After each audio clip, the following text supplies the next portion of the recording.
Welcome, wanderer of the waking world.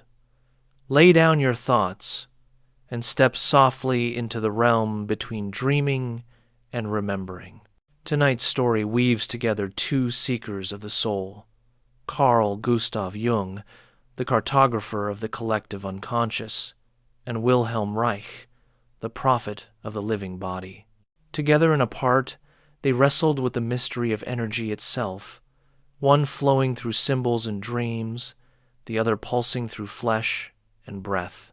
As you settle into bed, let the rhythm of my voice carry you closer to sleep, one idea at a time. Relax, as we explore how these two minds approached the question of life force, one seeing libido as symbolic transformative power moving through the architecture of myth, the other discovering orgone as literal biological energy trapped in muscular tension. Their dialogue, whether spoken or across time, illuminates the vast territories of human consciousness. If you enjoy these quiet tales of psychological dialogue and wonder, press the like button and subscribe to join me on future journeys through the conversations between great minds. Tell me in the comments which psychological relationship intrigues you most, the mentor and student, the collaborators, the friendly rivals, and together we'll explore them in nights to come. Now, let the world fade. Drift with me through the intertwining paths of Jung and Reich as we wander between their visions and listen to the echoes where their insights meet and part. In the beginning, there was energy.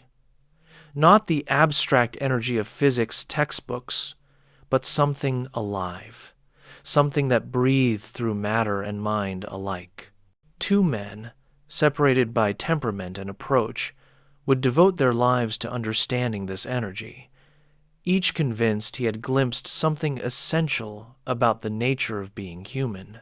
Carl Jung, standing at his window in Kusnacht, watching the waters of Lake Zurich ripple in patterns that seemed to speak an ancient language, saw energy as the movement of psyche itself, the libido that transforms from one image to another, one archetype to another, carrying the soul through its necessary metamorphoses. Wilhelm Reich, in his laboratory in Oslo and later in Maine, believed he could see this energy directly, could measure it, trap it in boxes, watch it glow in the darkness like captured starlight.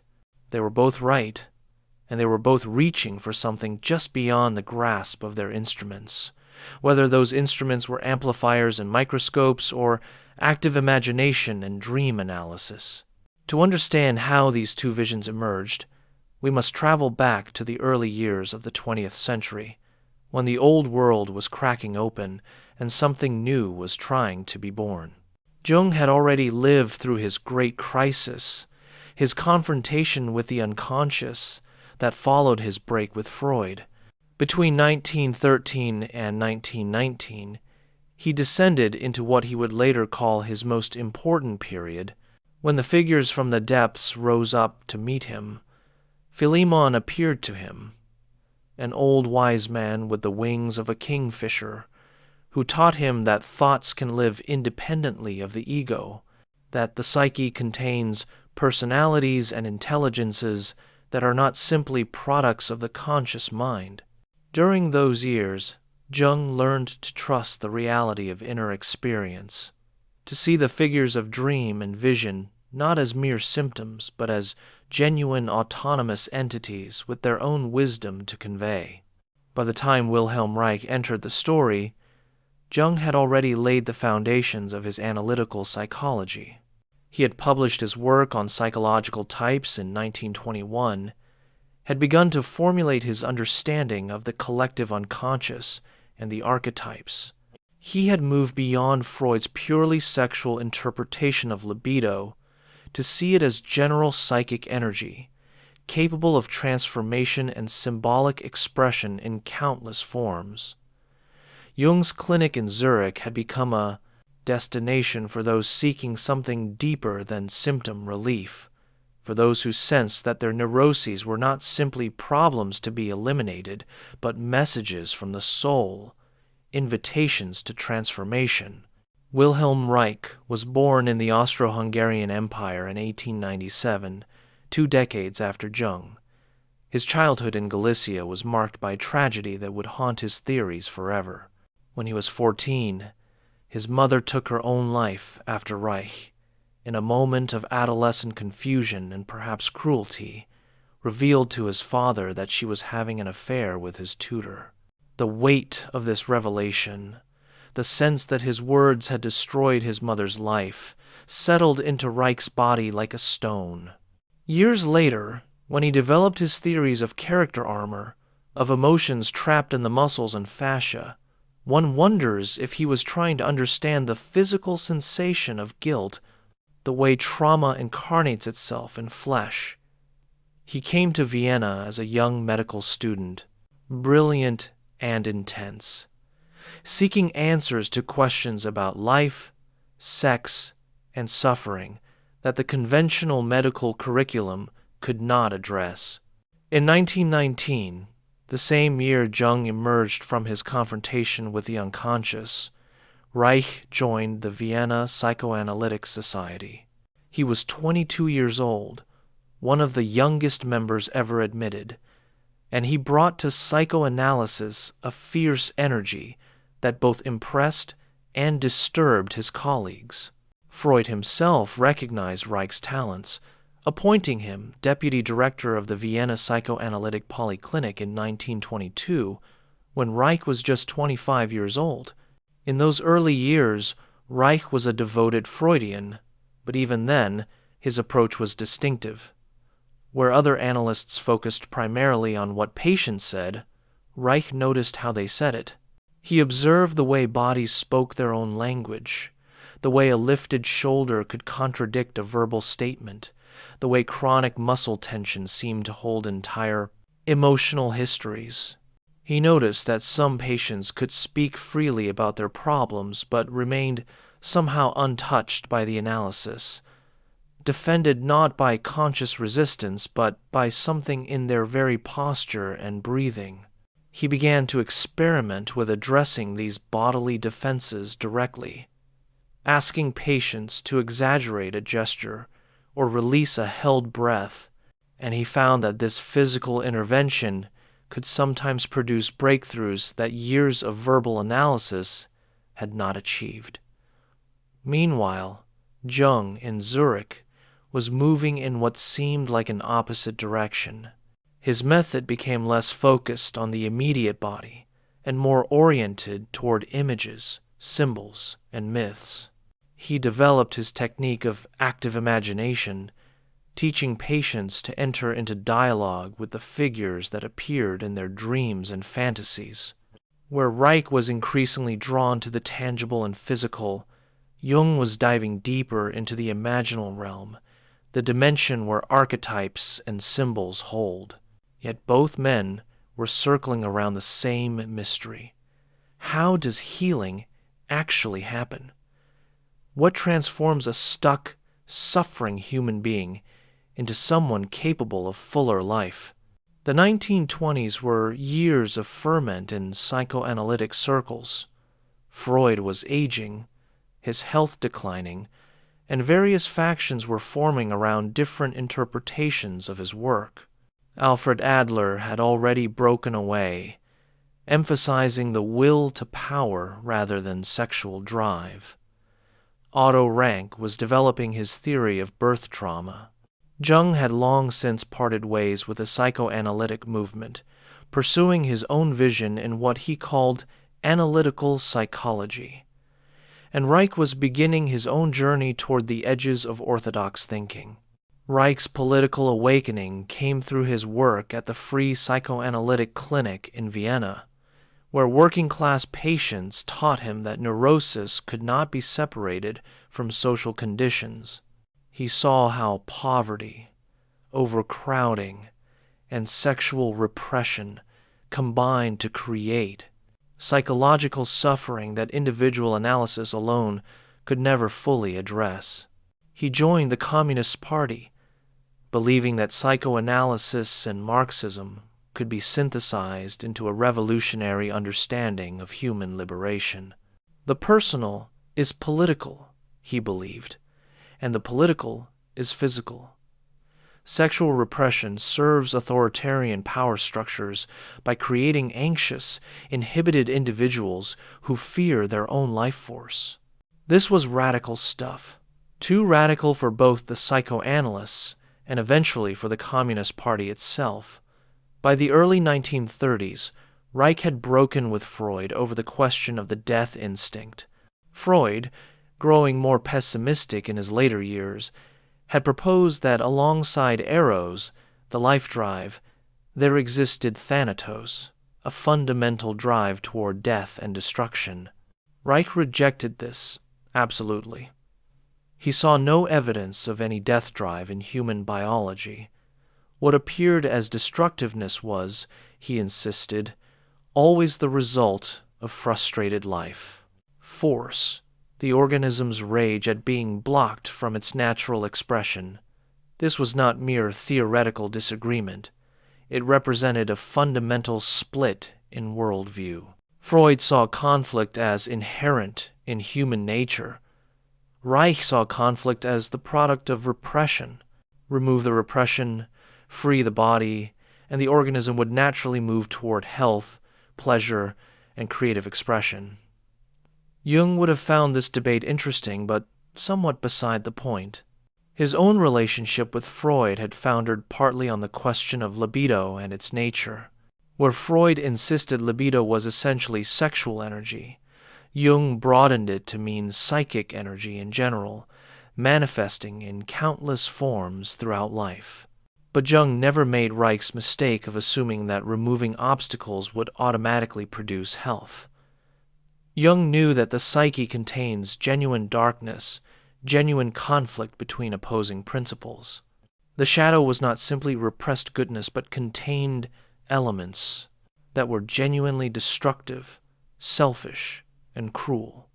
Integration meant making conscious relationship with these darker aspects, not liberating some pure, natural self that had been merely blocked. Reich, meanwhile, was moving toward his theory of character armor. He observed that patients developed habitual patterns of muscular tension that corresponded to their psychological defenses. The chronically raised shoulders of the person who expects attack. The rigidly held pelvis of the person terrified of sexual feeling. The tight jaw of unexpressed anger. These patterns, Reich argued, were not merely symptoms but the very mechanism of repression itself. Neurosis was not in the mind, or even in the unconscious. It was locked in the body, layer upon layer of frozen emotion, creating a literal armor that protected the person from full feeling, but also from full life. Here, Reich's genius showed itself. He had discovered something real, something that body workers and somatic psychologists would continue to verify for decades to come. The body does hold memory. Trauma does incarnate in tissue. Chronic defensive patterns do create measurable changes in posture, breathing, and muscle tone. When these patterns are released through breath, touch, and movement, powerful emotions often emerge, and genuine healing can occur. Reich was mapping the territory of somatic psychology, and in this he was a pioneer. But Reich could not leave his discoveries in the realm of metaphor or partial explanation. His temperament demanded total answers, complete systems. If character armor was physical, then the life force it trapped must also be physical. If releasing muscular tension freed emotion, then emotion itself must be a kind of energy that could be studied, measured, and perhaps even collected. In Oslo, during the 1930s, Reich began his experiments with what he called bions, tiny vesicles he believed were the transition between living and non-living matter. He observed them through his microscope, convinced he was watching life itself emerge from organic material. From these observations emerged his theory of orgone energy, the primordial cosmic energy that he claimed was the basis of all life, the scientific reality behind what others had called élan vital, or life force. Jung, in this same period, was deepening his study of alchemy, those strange medieval texts full of symbolic imagery about transformation and the union of opposites. Where Reich looked through microscopes, Jung pored over ancient manuscripts, finding in the alchemists strange language about mercury and sulfur, about the marriage of sun and moon, a symbolic description of psychological processes. The alchemists, Jung believed, had been unconsciously describing the transformation of the psyche, projecting their own psychological processes onto chemical substances.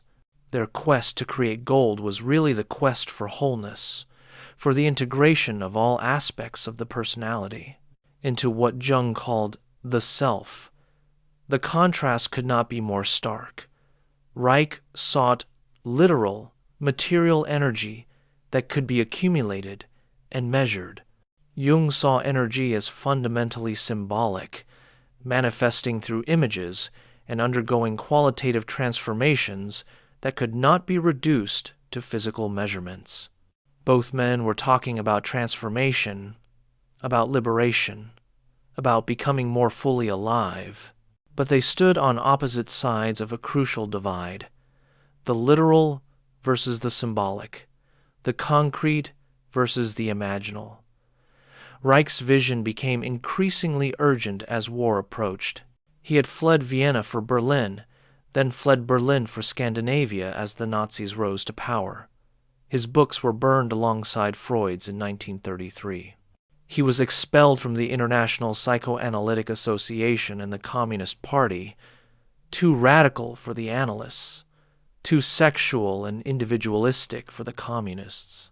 In his isolation, his theories grew more elaborate and more unorthodox. By the time he emigrated to the United States in 1939, he was convinced that orgone energy was the key to everything: cancer, weather, emotion, cosmic radiation, even the nature of space itself. In his laboratory in Forest Hills and later in Rangeley, Maine, Reich built orgone accumulators, boxes lined with alternating layers of organic and metallic material that he claimed could concentrate orgone energy. Patients would sit inside these boxes, absorbing what Reich believed was healing energy from the atmosphere itself.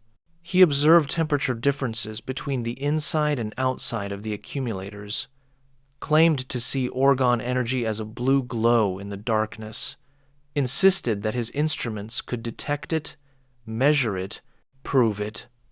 Jung never built such boxes. His instruments were different.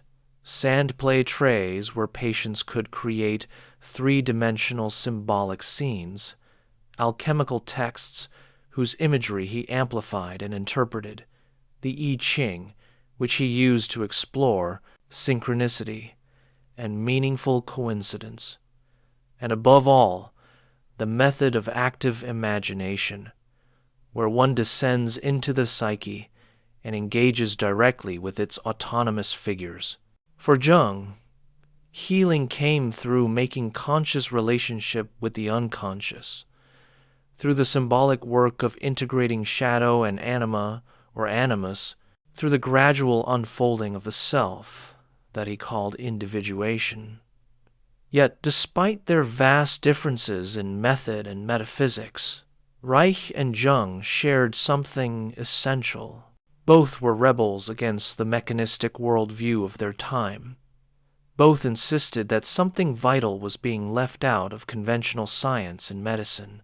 Both believed that Western civilization was sick, cut off from essential sources of life and meaning. Both developed therapeutic methods that were controversial, that challenged orthodox boundaries, that demanded something different from both therapist and patient. And both paid a price for their heterodoxy.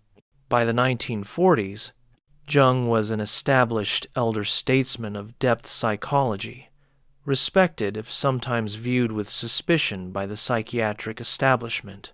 His work on archetypes and the collective unconscious had influenced anthropology, comparative religion, and cultural criticism.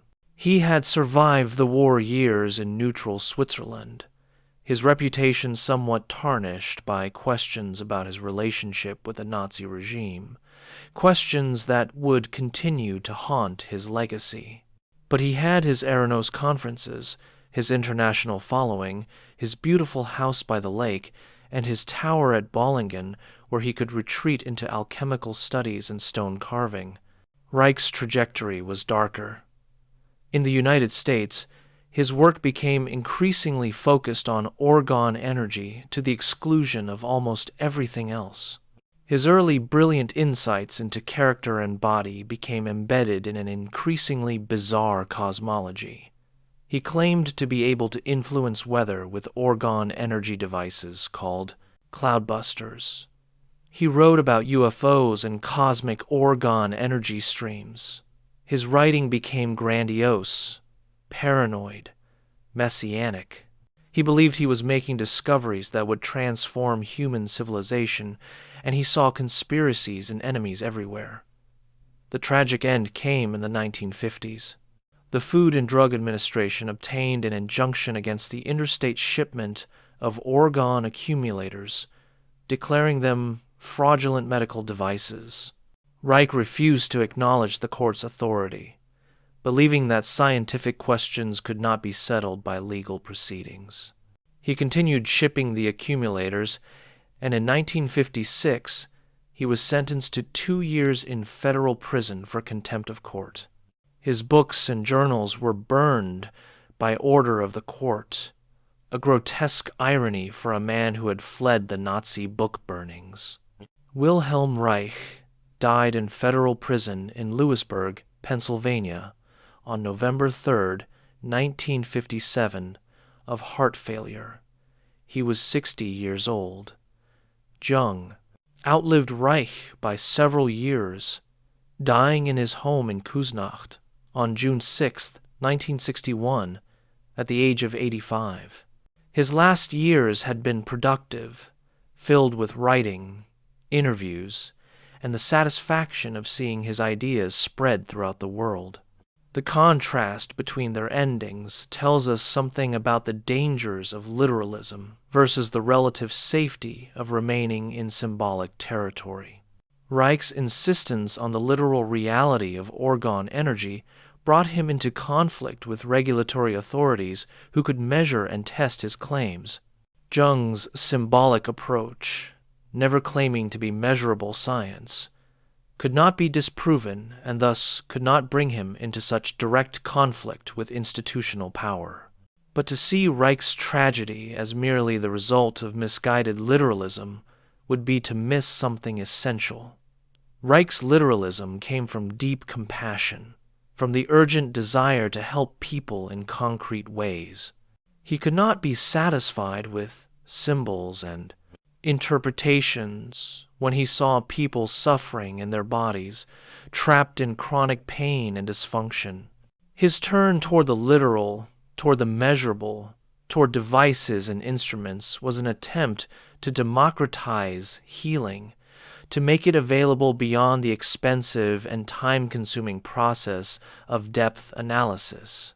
There is something noble in this impulse, however much it led him astray. And perhaps Jung's symbolic approach, for all its richness and wisdom, could sometimes become an escape from the concrete realities of embodied existence. It is easier to integrate one's shadow in imagination than to change one's actual behavior. It is more comfortable to contemplate archetypal energies than to feel the full intensity of rage or terror or sexual longing in the body. Reich would not let people off the hook so easily. He demanded that they feel, that they breathe, that they allow their bodies to express what had been frozen. Now let us move deeper into the comparison of their core ideas. examining the fundamental concepts that defined each man's approach to the psyche and to healing. We begin with the question that haunted both of them. What is energy in psychological terms? How does this mysterious force move through human beings? And what happens when it is blocked or freed? For Jung, libido was a fundamental concept, but one he understood in an increasingly sophisticated and non-literal way as his thinking matured. In his early work, while still connected to Freud, Jung had accepted the basic psychoanalytic idea that libido was sexual energy. But even then, he was uncomfortable with this reduction. His studies of mythology, religion, and symbolism suggested to him that the human psyche was concerned with far more than sexuality, however broadly defined. The symbols that appeared in dreams and myths seemed to be describing transformation itself, the movement of energy from one form to another, from one level of being to another. In his crucial 1912 book, Psychology of the Unconscious, later revised as Symbols of Transformation, Jung proposed that libido should be understood as psychic energy in general, analogous to physical energy but operating in the realm of the psyche. Just as physical energy can take many forms, heat, light, motion, electricity, and transform from one to another according to certain principles, psychic energy manifests in countless ways throughout human life. As sexuality, yes, but also as creativity, spirituality, ambition, relationship, and symbolic expression. The genius of this formulation is that it allowed Jung to see continuity where others saw only separate phenomena. The religious devotee's ecstasy, the artist's creative absorption, the lover's passion, the warrior's fierce commitment, all were expressions of libido, each appropriate to its context, each a genuine manifestation of life force rather than a disguised or sublimated sexuality. This broader view aligned with Jung's observations from cultures around the world. The Australian Aborigine, performing increased rituals, was not expressing disguised sexuality, but directing psychic energy toward the renewal of life. The medieval mystics' visions of divine union were not sexual substitutes, but genuine encounters with numinous energy. But Jung went further than simply broadening the definition of libido. He recognized that psychic energy behaves according to certain principles that could be described, if not measured. The principle of opposites. Libido generates tension between opposite poles, and consciousness arises from this tension. Consciousness is not a given, but an achievement, created by the energy that flows between opposing principles. The principle of compensation. If energy is too heavily invested in one direction, the psyche will compensate by generating energy in the opposite direction, often through dreams, symptoms, or unexpected impulses. The principle of entropy. If psychic energy is prevented from flowing freely, if it becomes stagnant in rigid structures, the personality loses vitality and becomes mechanical. Most crucially, Jung understood that psychic energy moves through images. The archetype is not a specific image, but a form-giving principle, a pattern that shapes how energy manifests in consciousness. When energy activates an archetype, it appears to consciousness as a powerful image or symbolic figure. The Great Mother, the Wise Old Man, the Divine Child, the Shadow, the Anima or Animus. These figures are not mere metaphors, but living realities in the psyche, autonomous personalities with their own agendas and wisdom. They appear in dreams, in visions, in mythologies, and in the figures we encounter in the world onto whom we project these inner realities. The transformation of libido, for Jung, meant the transformation of its symbolic manifestation. In the alchemical process, prima materia, base matter, undergoes a series of transformations through various stages: blackening, whitening, yellowing, reddening, until it becomes gold, the perfected substance. Jung saw this as a description of individuation, the process by which raw, undifferentiated psychic energy becomes increasingly conscious, refined, integrated. The lead of unconscious life becomes the gold of conscious, individuated selfhood. But this transformation happens through symbolic work, through attending to dreams, through active imagination, through the slow integration of shadow and other unconscious contents. Energy, for Jung, was primarily qualitative rather than quantitative. You could not measure it in the way you measure electricity or heat. You could only observe its manifestations, trace its movements through the symbolic productions of the psyche, and learn to facilitate its natural transformative processes. The analyst's task was not to increase or liberate energy directly, but to help remove the blocks to its natural transformation, to help consciousness become flexible enough to contain the tension of opposites without collapsing into one-sidedness. Reich, approaching the question from a completely different direction, arrived at radically different conclusions. For Reich, energy was literal, biological, and ultimately physical. His starting point was not mythology or symbolism, but clinical observation of bodies in the consulting room. He noticed that when patients achieved what Freud called genital primacy, when they were able to experience full orgastic potency, their neurotic symptoms often diminished or disappeared. This observation became the foundation of Reich's entire system. What did Reich mean by orgastic potency? Not simply the ability to have an orgasm in the technical sense, but the capacity for complete surrender to the involuntary movements of the body during sexual climax, for the total discharge of sexual excitation without anxiety or holding back.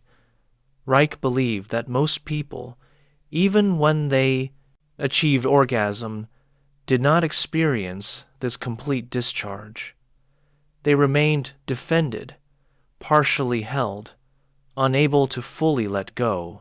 This incomplete discharge, Reich theorized, led to the accumulation of undischarged sexual energy in the organism, creating a state of chronic tension that manifested as anxiety and drove the formation of neurotic character structures.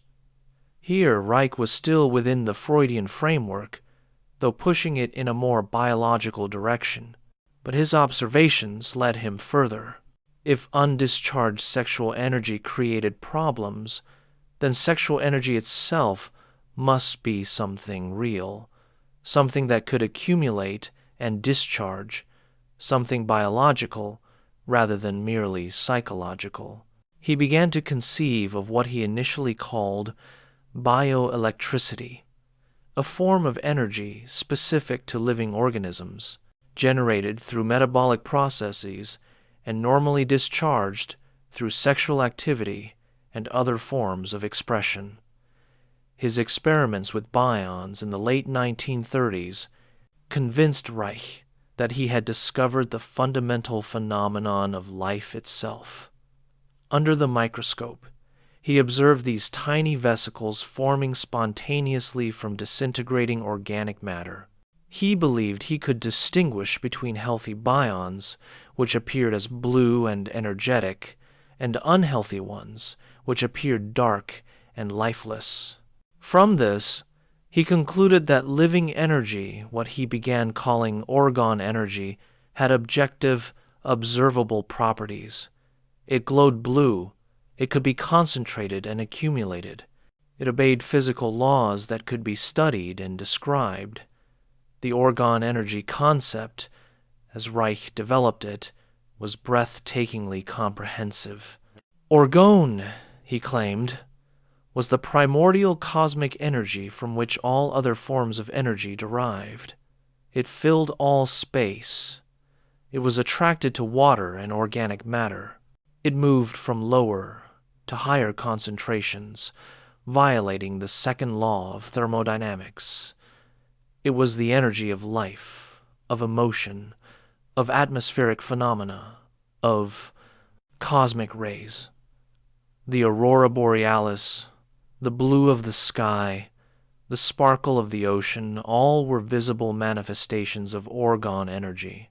Cancer, in Reich's view, was the result of blocked orgone energy, the organism turning upon itself when life force could not flow freely. The orgone accumulator was designed to concentrate this omnipresent energy for therapeutic purposes. The alternating layers of organic and metallic material, Reich believed, created a gradient that drew orgone from the environment and concentrated it in the space inside the accumulator. Patients sitting in the accumulator would absorb this concentrated energy, which would help dissolve their character armor, enhance their vitality, and potentially cure various diseases, including cancer. From Jung's perspective, Reich's theory would appear as a classic case of what Jung called concretization, the literalization of what are essentially symbolic or psychological realities. When the psyche generates powerful experiences of energy, when we feel the movement of what we might call life force, we are experiencing something real. But this reality is primarily psychic, not physical in the way Reich imagined. To build boxes to capture this energy, to claim to see it glowing in the dark, to measure it with instruments, this represented a fundamental misunderstanding of the nature of psychic reality. Yet Jung would have recognized in Reich's orgone theory a modern version of ancient vitalist concepts that appear in cultures around the world. The Chinese concept of qi, the Hindu prana, the Hebrew ruach, the Polynesian mana, all describe a kind of life force or spiritual energy that animates matter and flows through living beings. Jung studied these concepts extensively in his research into comparative religion and alchemy. He understood them as projections, ways that consciousness describes its experience of psychic energy by using physical metaphors. The difference between projection and delusion is crucial here. When ancient Taoists described qi flowing through meridians in the body, they were not making claims that could be verified or falsified by physical instruments. They were describing experiential realities in the language available to them. Acupuncture works, not necessarily because qi literally flows through meridians in a physical sense, but because the body has patterns of energetic organization that can be influenced through specific interventions. The map is not the territory, but it can still guide effective action. Reich, however, insisted his map was the territory. Orgone energy was not a useful metaphor or a description of experience, but an objectively existing physical force that science had somehow overlooked. This insistence led to testable claims, and when those claims were tested by skeptical scientists, they could not be verified. The temperature differences inside and outside orgone accumulators could be explained by ordinary physics. The Bions could be explained as Brownian motion or contamination.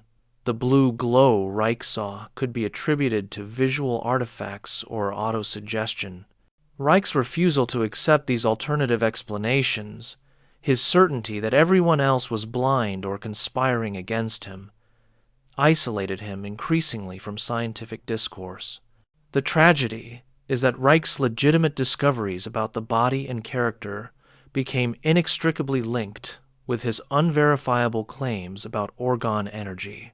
His insights into muscular armor, into the relationship between breathing and emotion, into the somatic dimensions of character, all of this was real and important. Generations of body-oriented therapists would build on Reich's observations, developing techniques like bioenergetics, Gestalt therapy's emphasis on body awareness, somatic experiencing, and countless other approaches that honor the body's role in psychological life. But they would have to carefully separate Reich's clinical observations from his metaphysical claims, salvaging what was useful while discarding what was unverifiable. Jung avoided this particular trap by remaining consistently in symbolic and psychological territory. His claims about archetypes and the collective unconscious could not be proven or disproven in the way Reich's claims about orgone could be tested.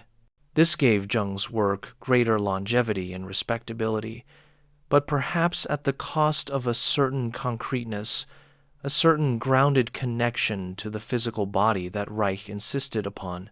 Consider how each man approached the question of neurosis and its treatment.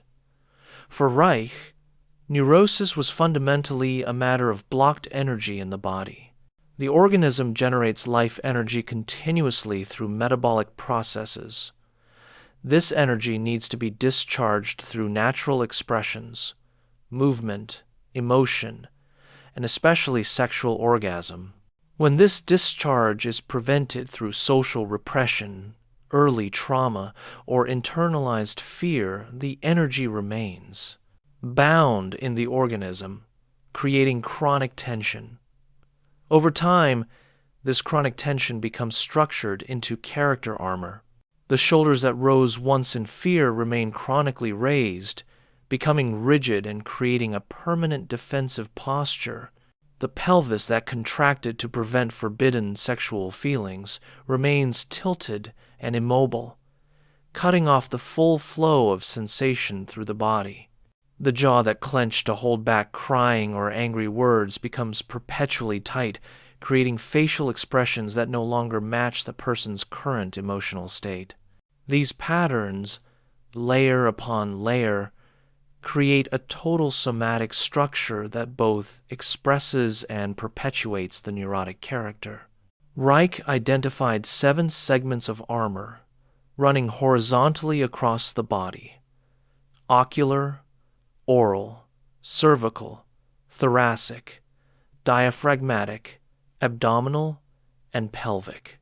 Each segment could be separately armored, trapping energy and preventing its natural flow through the organism.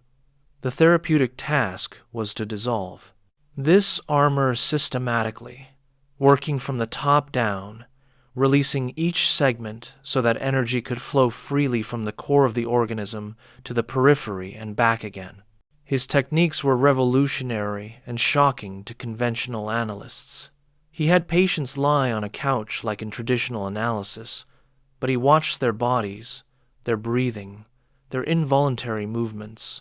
He might ask a patient to breathe more deeply, to exaggerate a gesture, to make a sound they were suppressing.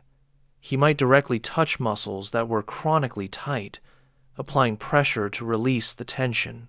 When armor dissolved, powerful emotions would often erupt: rage, terror, grief that had been frozen for decades.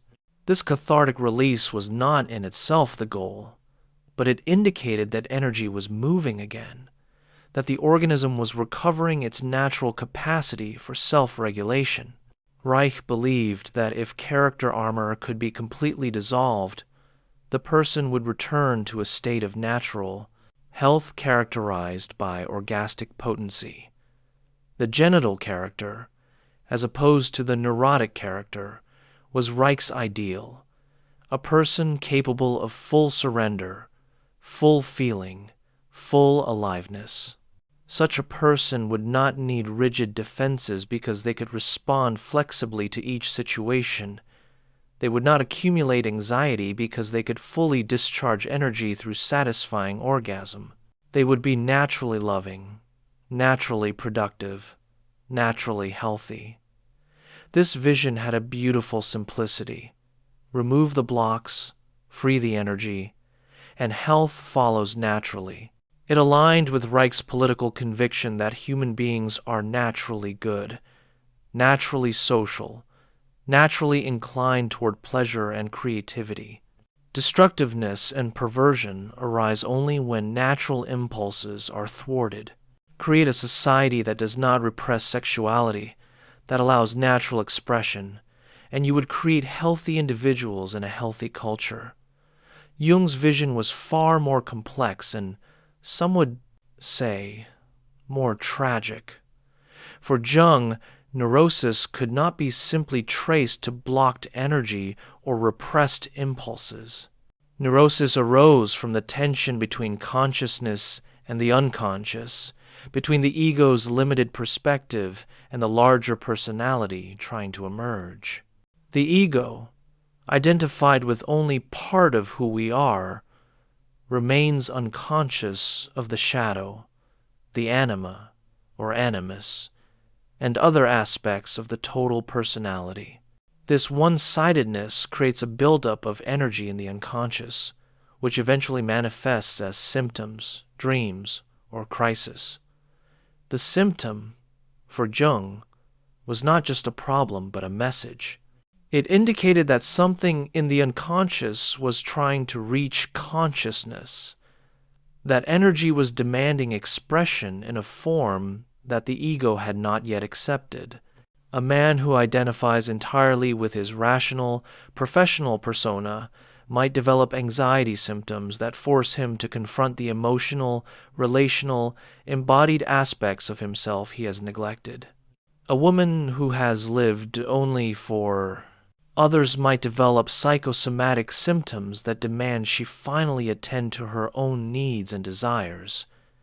The unconscious is purposive, intelligent, compensatory. It is not simply trying to discharge accumulated tension, but to guide the ego toward greater wholeness. Jung's therapeutic approach, accordingly, was hermeneutic rather than cathartic. The task was not primarily to release blocked energy, but to understand what the unconscious was trying to communicate. Dreams were particularly important because they showed how the psyche was compensating for the ego's one-sidedness. A series of dreams over time revealed the direction the self was trying to take, the integration it was attempting to achieve.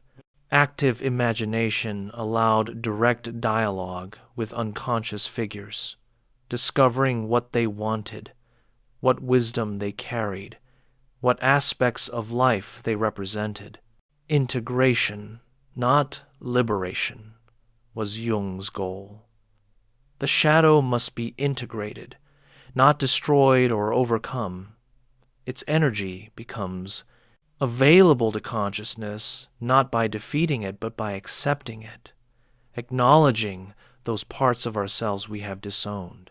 The anima, or animus, must be integrated by recognizing the contrasexual aspects within ourselves, withdrawing our projections from others, developing relationship with this inner figure. The self emerges not through the removal of obstacles, but through the gradual inclusion of more and more of the total personality into consciousness. This process Jung called individuation, and it was fundamentally different from Reich's vision of the genital character.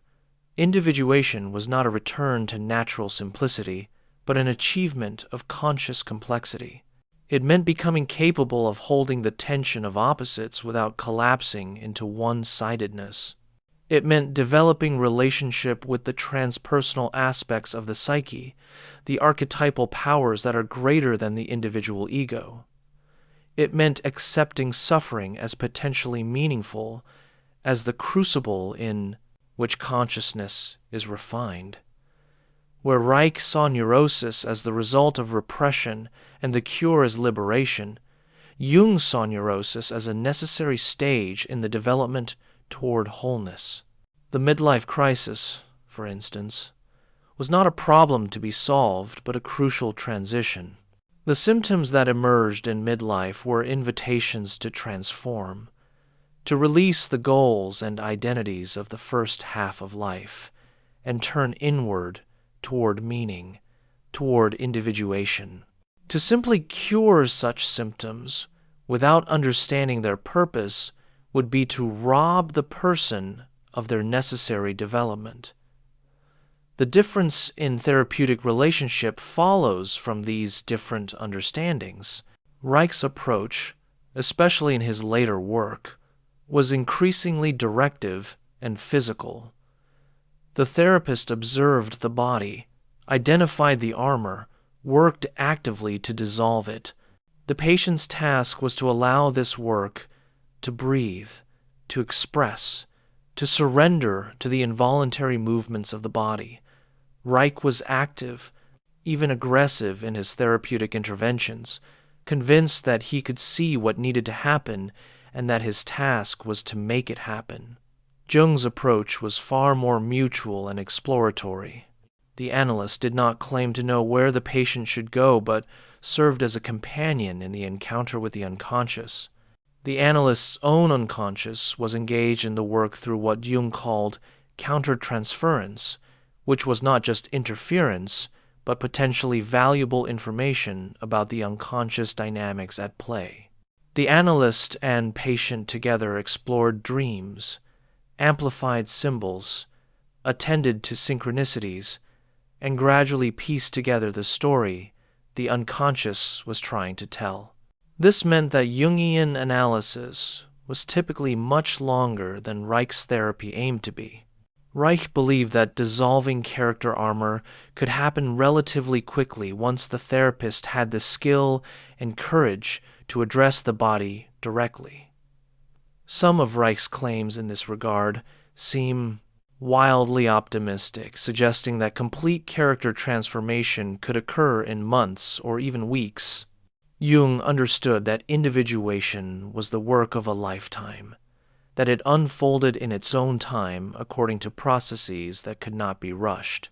Analysis might continue for years, not because the analyst was ineffective, but because transformation is slow, organic, and cannot be forced.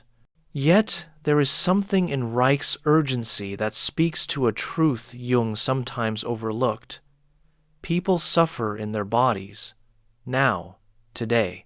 Chronic pain, frozen breath, locked muscles, these create suffering that is not merely symbolic.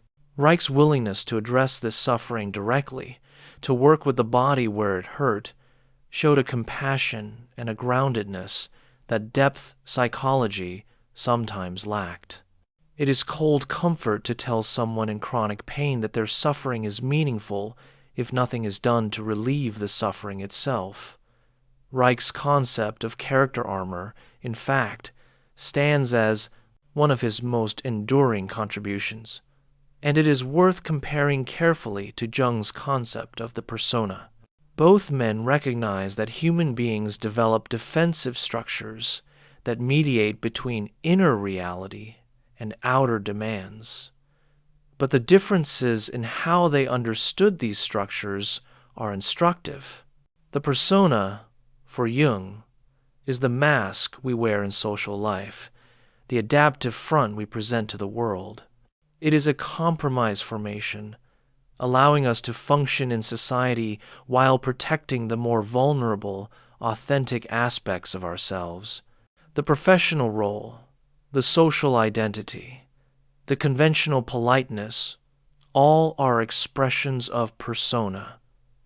Jung recognized that the persona is necessary. We cannot live in society without some ability to adapt our presentation to circumstances, to play roles, to maintain boundaries between private and public selves. The problem with the persona arises when we identify with it completely, mistaking the mask for our true face.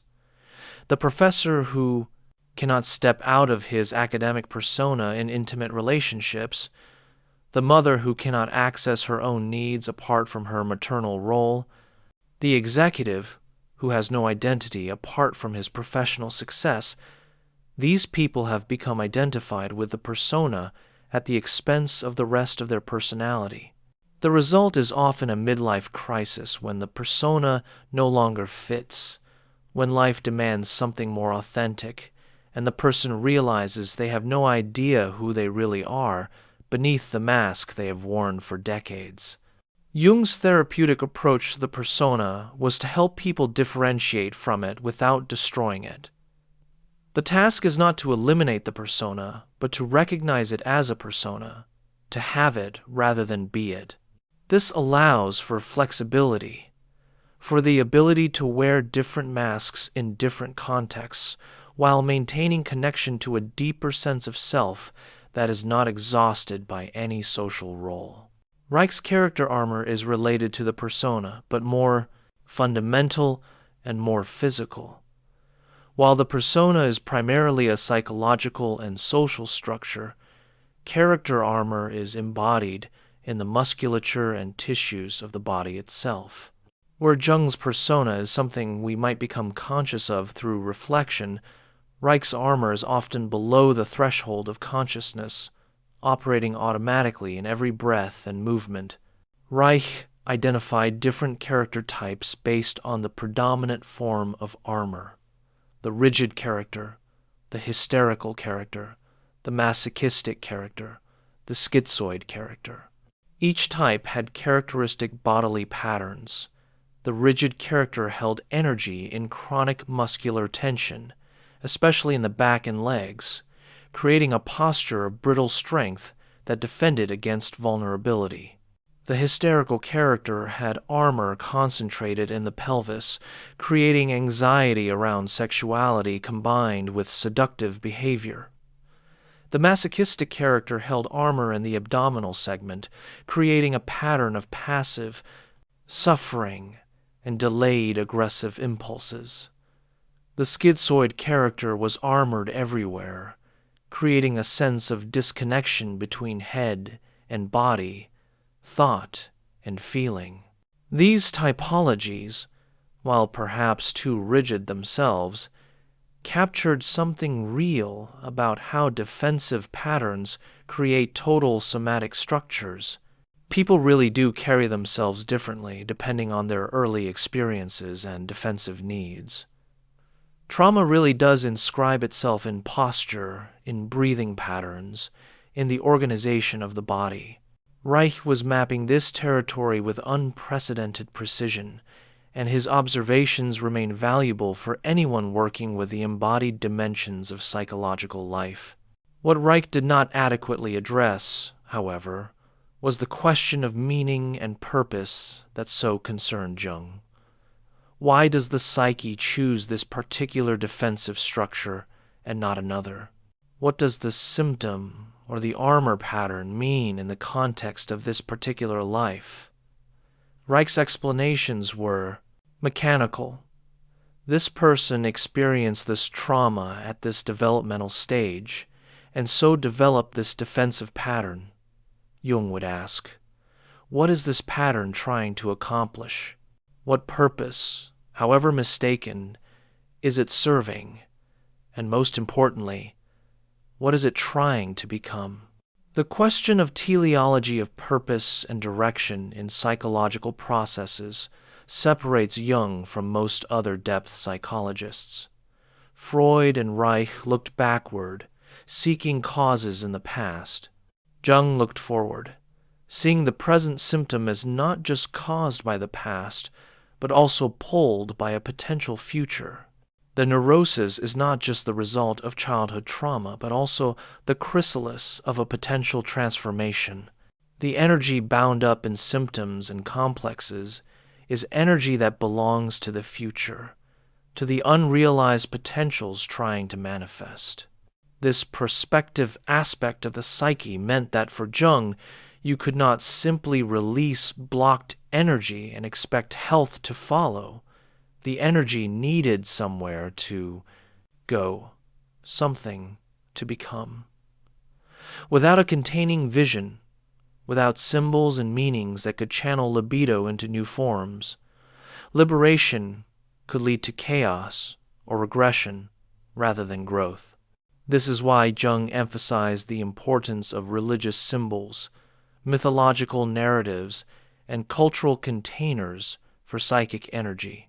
These structures gave direction and form to the energy that was being released from old, outmoded patterns. Reich, however, had a deep suspicion of such symbolic and cultural structures. To him, they were precisely the problem. Religion, he believed, was organized sexual repression. Cultural norms were mechanisms of social control that prevented natural expression. The symbols and rituals Jung valued were, from Reich's perspective, part of the armoring process, ways that society inscribed its repressive demands into individual psychology. Reich's vision of health involved liberation from these structures, not their integration. Here we encounter one of the deep philosophical differences between the two men. Reich was, at heart, a Rousseauan, believing in the natural goodness of human beings who are corrupted by society. Remove the corruption, create conditions for natural expression, and goodness would flower spontaneously.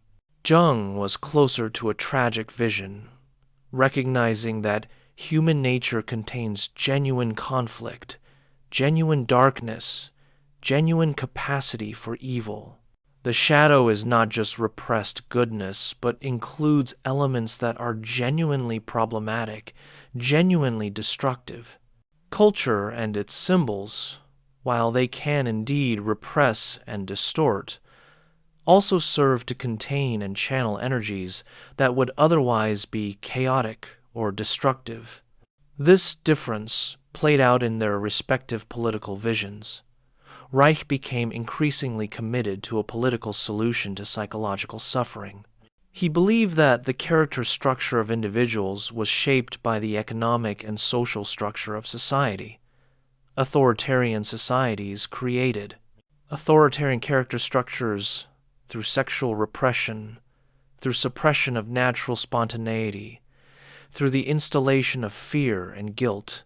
A truly revolutionary politics would not just change economic relations, but would liberate the body, would encourage sexual freedom, would create conditions for the development of the genital character. Reich's political activities in Berlin before he fled the Nazis were aimed at this synthesis of Marx and Freud. He established sex education clinics for working-class people, distributed information about contraception, challenged laws against abortion and homosexuality. He believed that sexual revolution was inseparable from social revolution, that you could not have one without the other.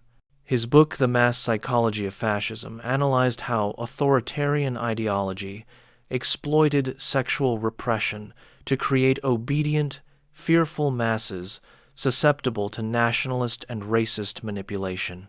These were prescient insights, and Reich's analysis of fascism remains relevant. He understood something important about how authoritarian movements work through the body, through the mobilization of suppressed rage and desire, through the promise of release for energies that have been blocked. But his solution, sexual liberation as political salvation, proved naive. The sexual revolution of the 1960s, which drew partly on Reich's ideas, did not eliminate authoritarianism or create a society of healthy genital characters.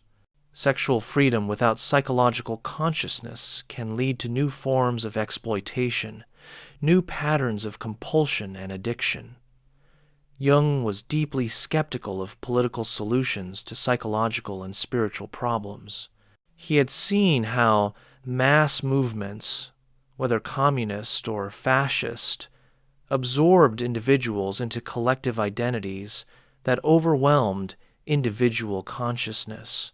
The psychology of the crowd was regressive, activating primitive layers of the psyche, creating possession by archetypal energies that the individual ego could not control. True transformation had to begin with individuals, with the slow, difficult work of individuation that could not be collectivized or politicized. This stance made Jung politically conservative in some ways, suspicious of revolutionary enthusiasm, more aligned with gradual reform and individual responsibility. His critics have pointed out that this political conservatism sometimes led Jung to make problematic compromises, most notoriously his continued involvement with German psychiatric organizations during the early years of the Nazi regime. His attempt to preserve a space for depth psychology in Germany, his nuanced but often troubling statements about racial differences in the collective unconscious, his criticism of Jewish psychology as different from Aryan psychology, these remain the most disturbing episodes in Jung's biography, suggesting that his apolitical stance could shade into a failure to take moral stands when they were needed. Reich, for all his flaws and ultimate tragic fate, never compromised with fascism. He recognized it as the enemy from the beginning, fought it with his writing and his clinical work, and ultimately had to flee for his life. His commitment to sexual and political liberation, however naively formulated, came from genuine compassion for the suffering he saw around him. He could not retreat into symbolic work when people were being crushed by economic exploitation and political oppression. Yet Jung might respond that Reich's political engagement, however admirable in intention, ultimately failed because it did not address the deeper psychological and spiritual roots of the problem. Changing external conditions without changing consciousness would only create new forms of the same patterns. The authoritarian personality Reich analyzed would not simply disappear because sexual repression was lifted. The human capacity for shadow projection, for splitting the world into good and evil, for identifying with collective movements that promise salvation, these required deeper work than political reorganization could provide. We can see in this debate between liberation and integration, between political and spiritual transformation, a perennial argument that continues to this day. Body-oriented therapies derived from Reich's work emphasize release, catharsis, and the recovery of natural spontaneity. Jungian depth psychology emphasizes meaning, integration, and the development of symbolic consciousness. Activists working for social justice often see psychological work as too individualistic, a retreat from necessary political engagement. Depth psychologists often see political activism as a defense against the more difficult inner work, a projection of inner conflicts onto the outer world. Perhaps the truth is that both approaches are necessary and neither is sufficient alone. Reich was right that neurosis is embodied, that breathing, movement, and physical release are essential aspects of healing. He was right that social conditions shape character, that repression serves power, that liberation includes the body. But Jung was right that symbols and meaning are not merely superstructural, that consciousness is an achievement requiring work that cannot be bypassed, that integration is more fundamental than liberation. Consider their different approaches to sexuality, that most charged domain where body and psyche meet. For Reich, healthy sexuality meant orgastic potency, the capacity for complete discharge of sexual excitation without anxiety or inhibition. The measure of health was the quality of the orgasm reflex, the ability of the whole body to surrender to involuntary convulsive movements that signaled complete energetic discharge. Reich observed these movements carefully, noting that in healthy individuals, the orgasm involved wave-like contractions moving through the entire body, while in armored individuals, the movements were partial, limited, cut off. This emphasis on orgasm as the key to health has seemed to many critics to be reductive, even obsessive. Yet Reich's focus came from clinical observation. He really did see that patients who achieved orgastic potency showed marked improvement in their symptoms. Anxiety decreased, character structure became more flexible, creativity and vitality increased. He was not simply making a fetish of sexuality, but trying to understand a genuine correlation he observed. For Jung, sexuality was important but could not be abstracted from its symbolic dimension. The sexual act was never just a physical discharge, but always also a symbolic encounter. When a man makes love to a woman, he is also encountering his own anima, his feminine soul projected onto her. When a woman makes love to a man, she encounters her animus. The satisfaction or dissatisfaction of sexuality depends partly on physical factors, but perhaps more on whether this symbolic dimension is being addressed. A relationship that is physically passionate but lacks soul will eventually feel empty. A relationship that engages the depths, that touches something archetypal, will remain alive even as physical passion fluctuates. Jung was also interested in the transformative potential of sexual energy when it is not directly discharged, but redirected into creative and spiritual work. This is not the same as Freud's concept of sublimation, where sexual energy is simply diverted into socially acceptable channels. For Jung, libido naturally transforms as consciousness develops. The energy that was wholly invested in sexuality in youth naturally becomes available for other purposes in the second half of life, for creative work, for relationship, for spiritual seeking. To try to maintain the sexual intensity of youth throughout life is to resist this natural transformation. Reich would have seen this as rationalization of decline, as accommodation to a repressive culture that cannot tolerate full vitality. But Jung's point was not that sexuality should decrease, but that it should transform, that the same basic life energy finds new modes of expression as the individual develops. The artist absorbed in creative work, the grandparent delighting in the next generation, the elder exploring questions of meaning and mortality, these are not people whose life force has diminished, but people whose libido has found forms appropriate to their stage of life. The transformation Jung described is qualitative, not quantitative. This is why orgastic potency, as Reich defined it, would not have seemed to Jung the measure of health. One could imagine a person with perfect orgastic potency who was nevertheless undeveloped, unconscious, identified with the body and its pleasures, to the exclusion of psychological and spiritual dimensions. Conversely, one could imagine a person with physical limitations, perhaps even celibate, who was nevertheless deeply alive, deeply connected to the creative energies of the psyche manifesting through means other than sexuality. Reich's late work on orgone energy can be understood as his attempt to ground this transformative dimension in physical terms. If sexuality is the most obvious manifestation of life energy, but energy can also appear in other forms: emotion, creativity, weather, cosmic radiation, then perhaps all these are aspects of a single fundamental energy. Orgone was Reich's answer to the question of what persists through transformation, what remains the same when energy changes form.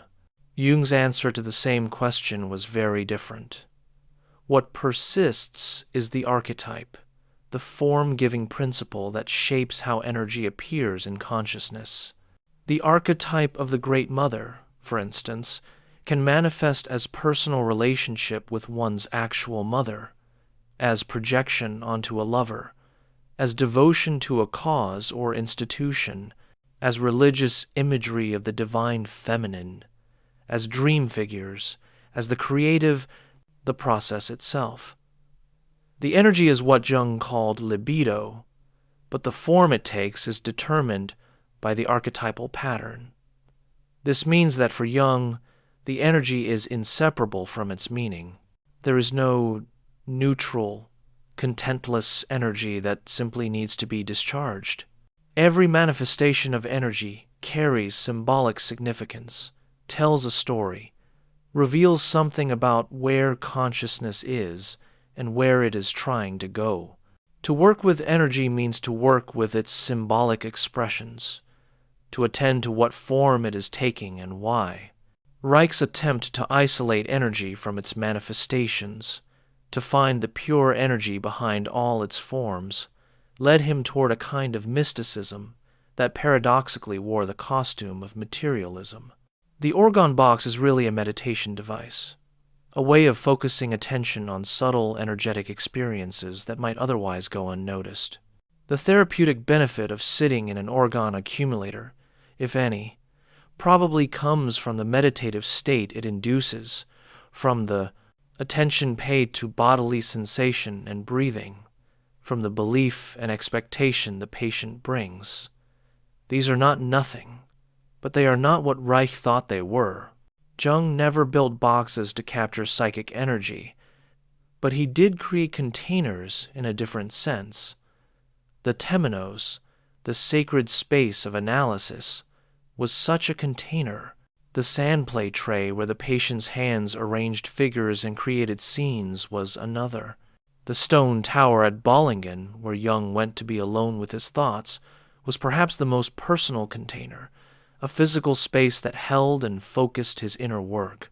These containers did not accumulate energy in Reich's literal sense, but they did create conditions where psychic energy could be experienced, observed, and transformed. As we move deeper into comparing these two visions, we begin to see that the split between them reflects a fundamental tension in how we understand human nature itself. Are we primarily bodies, organisms that need to flow and express and discharge?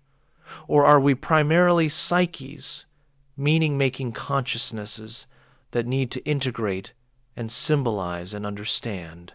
The obvious answer is that we are both, but the balance in the relationship between these two aspects remain matters of profound importance. Reich's later madness, and it is difficult not to call it that, however compassionately we try to understand it, came partly from his inability to maintain this balance. Having discovered something real about the body and its energies, he became convinced that everything could be reduced to that discovery. Politics, weather, cancer, UFOs, the nature of space, all became explained in terms of orgone energy. This reductionism, this insistence that one has found the single key to everything, is a warning sign of what Jung called inflation, of the ego identifying with archetypal energies that are greater than it can contain. Jung himself was not immune to such inflation. His visions during the confrontation with the unconscious, his encounter with Philemon and the other figures, could easily have led to psychosis. What saved him was his ability to maintain what he called the transcendent function, the capacity to hold the tension between conscious and unconscious without identifying with either pole. He took the visions seriously as real psychic events, but did not mistake them for literal, external realities. They were real as symbols, as messages from the unconscious, not as objects that anyone else could verify or observe. Reich lost this distinction. His orgone energy had started as a metaphor, a useful way of describing the energetic dimension of bodily and emotional experience. At some point, the metaphor became literal in his mind. The blue glow he saw was not an inner experience, but an objective phenomenon anyone should be able to observe. The accumulator boxes were not symbolic containers or meditation devices, but actual scientific instruments that should produce measurable effects. His expectation that the FDA and the courts would recognize his discoveries was based on the conviction that he was making scientific claims, not symbolic or psychological ones. The tragedy is that this literalization destroyed the value of Reich's genuine insights. His books were burned not because of his clinical observations about character and body, which were largely correct and useful, but because of his claims about orgone energy, which were unverifiable and led to fraudulent medical devices. Future generations would have to painstakingly separate the wheat from the chaff, recovering Reich's legitimate contributions while discarding his pseudo-scientific metaphysics. Jung's work, in contrast, has aged relatively well precisely because it never claimed to be science in the conventional sense. Jung called analytical psychology a phenomenological approach, concerned with describing psychological experiences as they appear in consciousness. He made no claims that would require laboratory verification. The archetypes were not located in the brain, but were patterns discernible in cultural products, dreams, and imaginative productions. You could not prove the collective unconscious existed, but you could observe remarkable similarities in symbols across cultures that suggested something beyond individual experience. This modesty about claims, this willingness to remain in psychological and symbolic territory, gave Jung's work a kind of immunity to scientific refutation. You could disagree with his interpretations, question his evidence, propose alternative explanations, but you could not decisively prove him wrong in the way you could test and falsify Reich's claims about orgone energy. This intellectual humility or strategic restraint, depending on how you view it, allowed Jung's insights to remain in circulation, available to be used and adapted even by those who did not accept his whole system. Yet there is something problematic about Jung's retreat into the symbolic realm when we consider the concrete suffering of embodied human beings. If you are in chronic pain, if your breathing is constricted, if trauma is locked in your tissues, it is not enough to be told that this is symbolically meaningful. You need intervention at the level where the problem exists, which is partly in the body itself. Reich's willingness to work directly with the body, to touch, to intervene, to address the somatic dimension of suffering, addressed a real need that purely verbal or symbolic approaches could not meet. The integration of Reich's and Jung's approaches has been one of the creative developments in psychology over the past decades. Body-oriented Jungian analysts like Marion Woodman have worked to bring somatic awareness into depth psychology. Somatic experiencing, developed by Peter Levine, combines Reich's attention to the body with a more nuanced understanding of how trauma is processed and integrated. Sensory motor. Psychotherapy and other contemporary approaches recognize that healing must address body and psyche together, that integration requires both the release of held energies and the creation of new meanings. These synthetic approaches might say that Reich was right about character armor, but wrong that dissolving it automatically produces health. The energy released from chronic muscular tension needs to be met with consciousness, with symbolic understanding, with a sense of where it belongs in the total economy of the person's life. Similarly, Jung was right about the importance of symbols and meaning, but wrong if he implied that symbolic work alone, without addressing the somatic dimension, could produce complete healing. Imagine a patient who has suffered early trauma, perhaps sexual abuse in childhood. Reich would address the physical armoring, the frozen pelvis, the restricted breathing, the chronic tension that locks the trauma in the body. Through breath work, physical release, and emotional catharsis, the held energy begins to move again. This is necessary and powerful, but then what? The released energy, the awakened feelings, need to be integrated into a life, understood in a context, given meaning and direction. This is where Jung's approach becomes essential, helping the patient understand the trauma not just as something done to them, but as part of their soul's journey, as something that can potentially be transformed into wisdom, compassion, and depth. Conversely, a patient who has worked for years in Jungian analysis who has explored dreams and symbols, who has gained considerable insight into their complexes and patterns, may still carry trauma in their body that has never been directly addressed.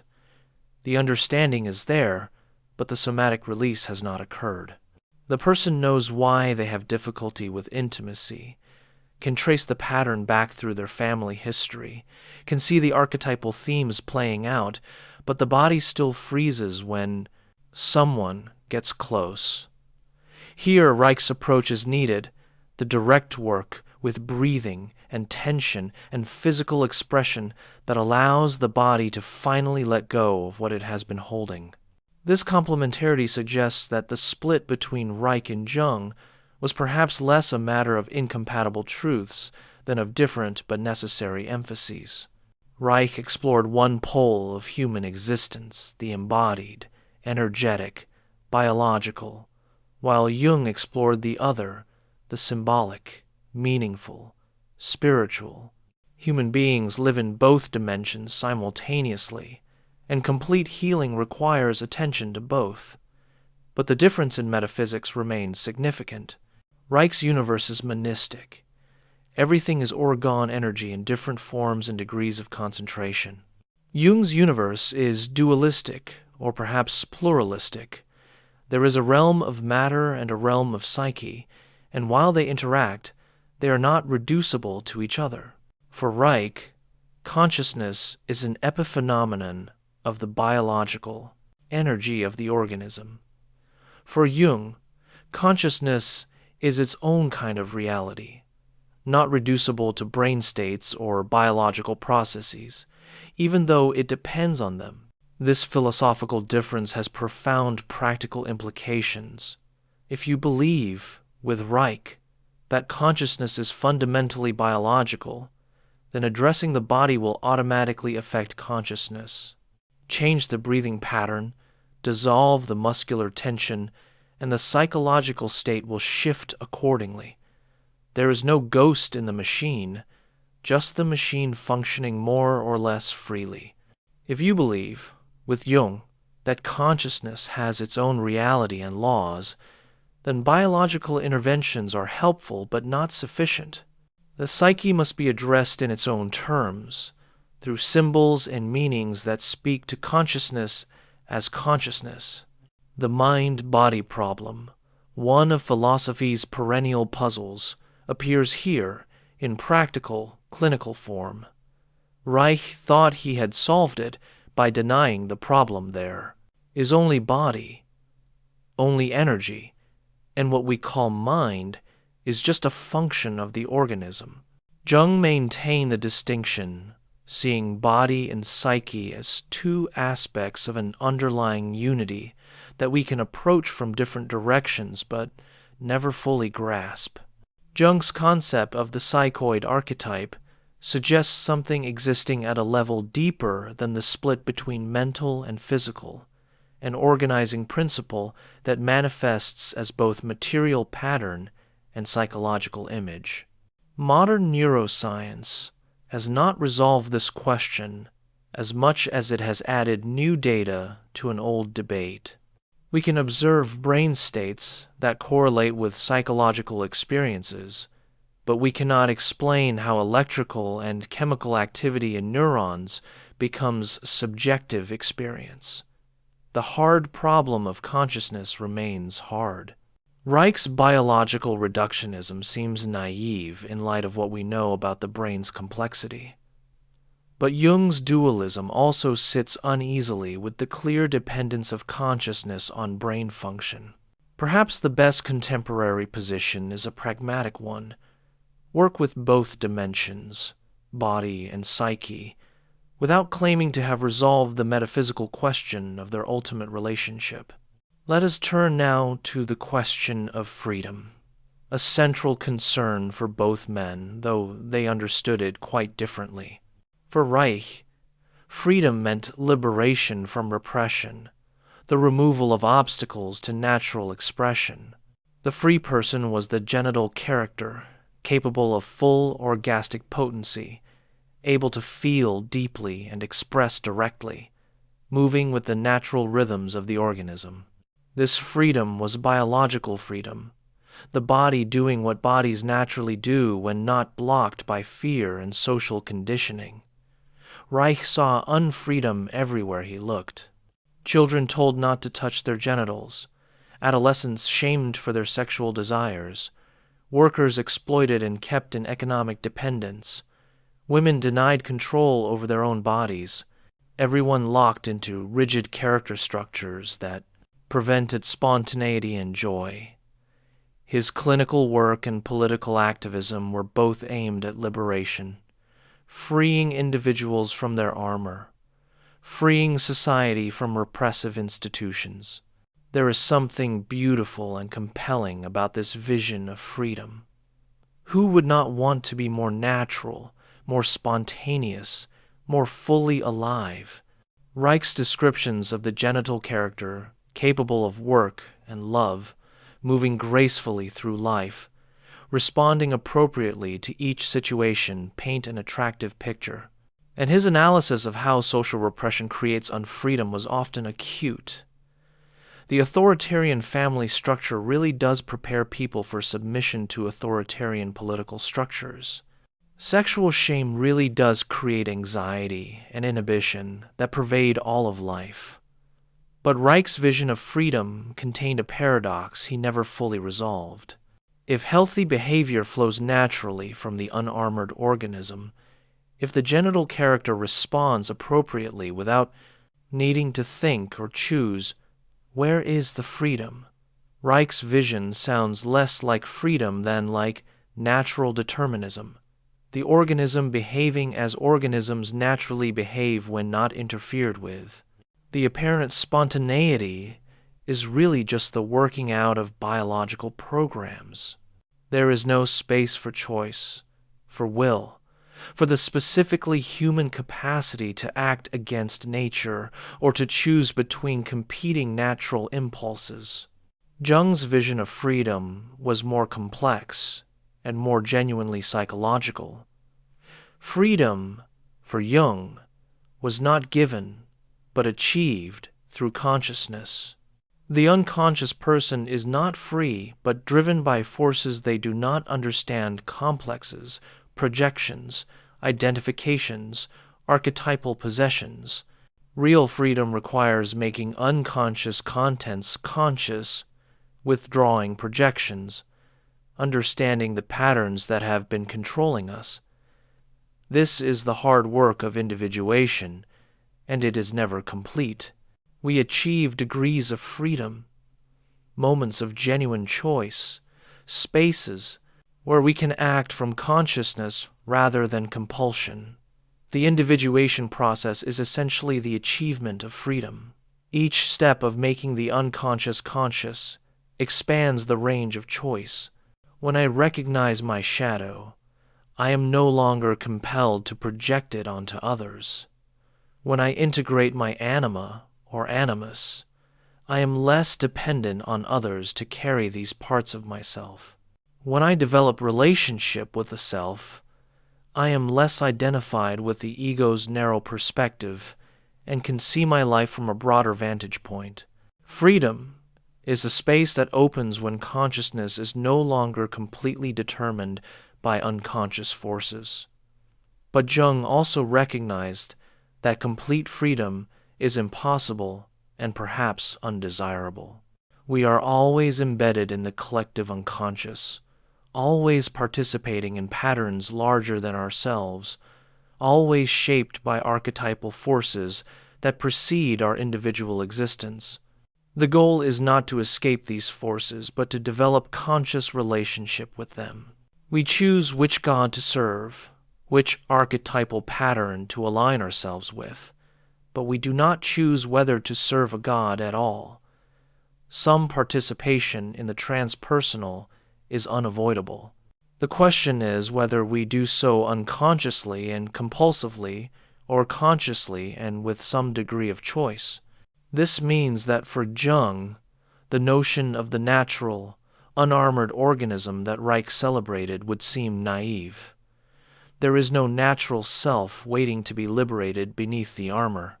Rather, we must construct a self through consciousness, through the slow work of integration, through choosing which of our many potentials to actualize and which to leave behind. The person who has done this work is not natural or spontaneous in Reich's sense, but is consciously crafted, has become who they are through effort and attention. Reich would likely have seen Jung's emphasis on consciousness as itself a defense, a sophisticated form of armor that keeps people in their heads and out of their bodies. This talk of symbols and meanings, he might say, is a way of avoiding feeling, avoiding the body, avoiding the direct experience of life energy moving through the organism. Better to breathe, to move, to discharge, to live in the body rather than talking endlessly about consciousness and individuation. And Reich would have a point. Consciousness can be a defense. Intellectual understanding can substitute for genuine change. The person who knows themselves thoroughly in Jungian terms might still be armored, might still be unable to feel or express or connect. Insight without embodiment is sterile, knowing without being.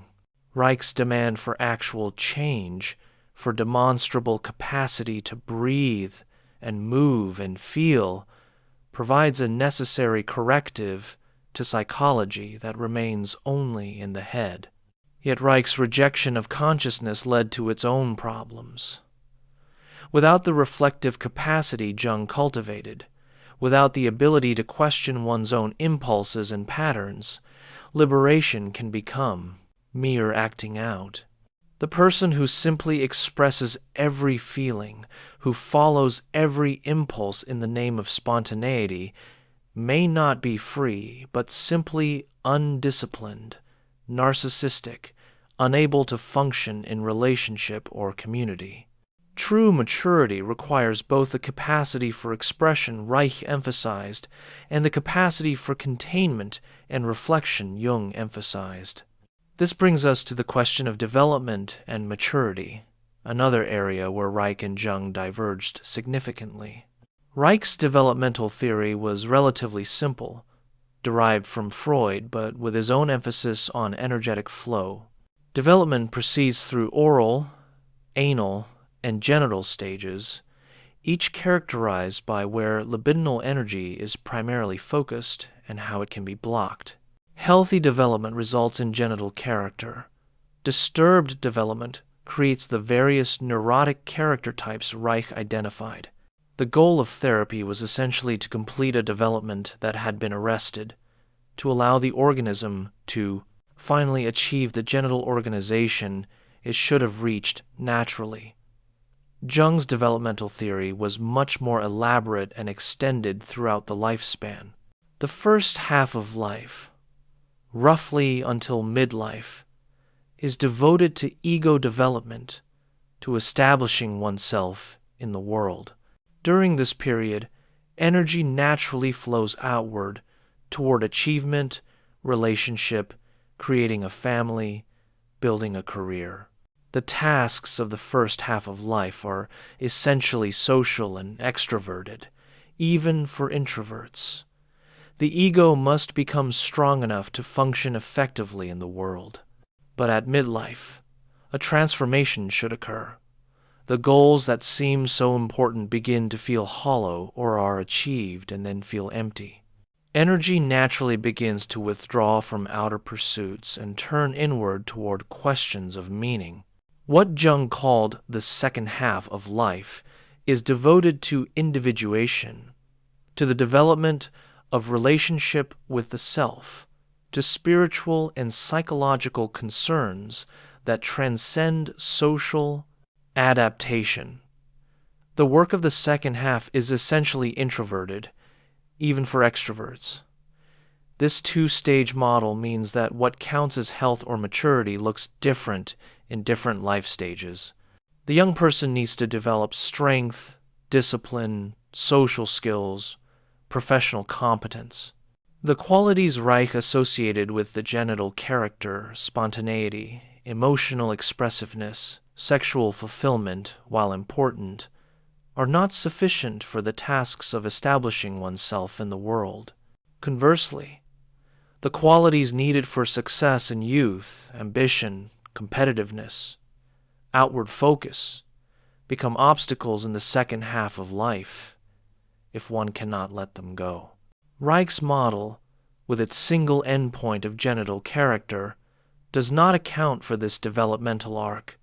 The genital character seems to be the goal regardless of age or life stage.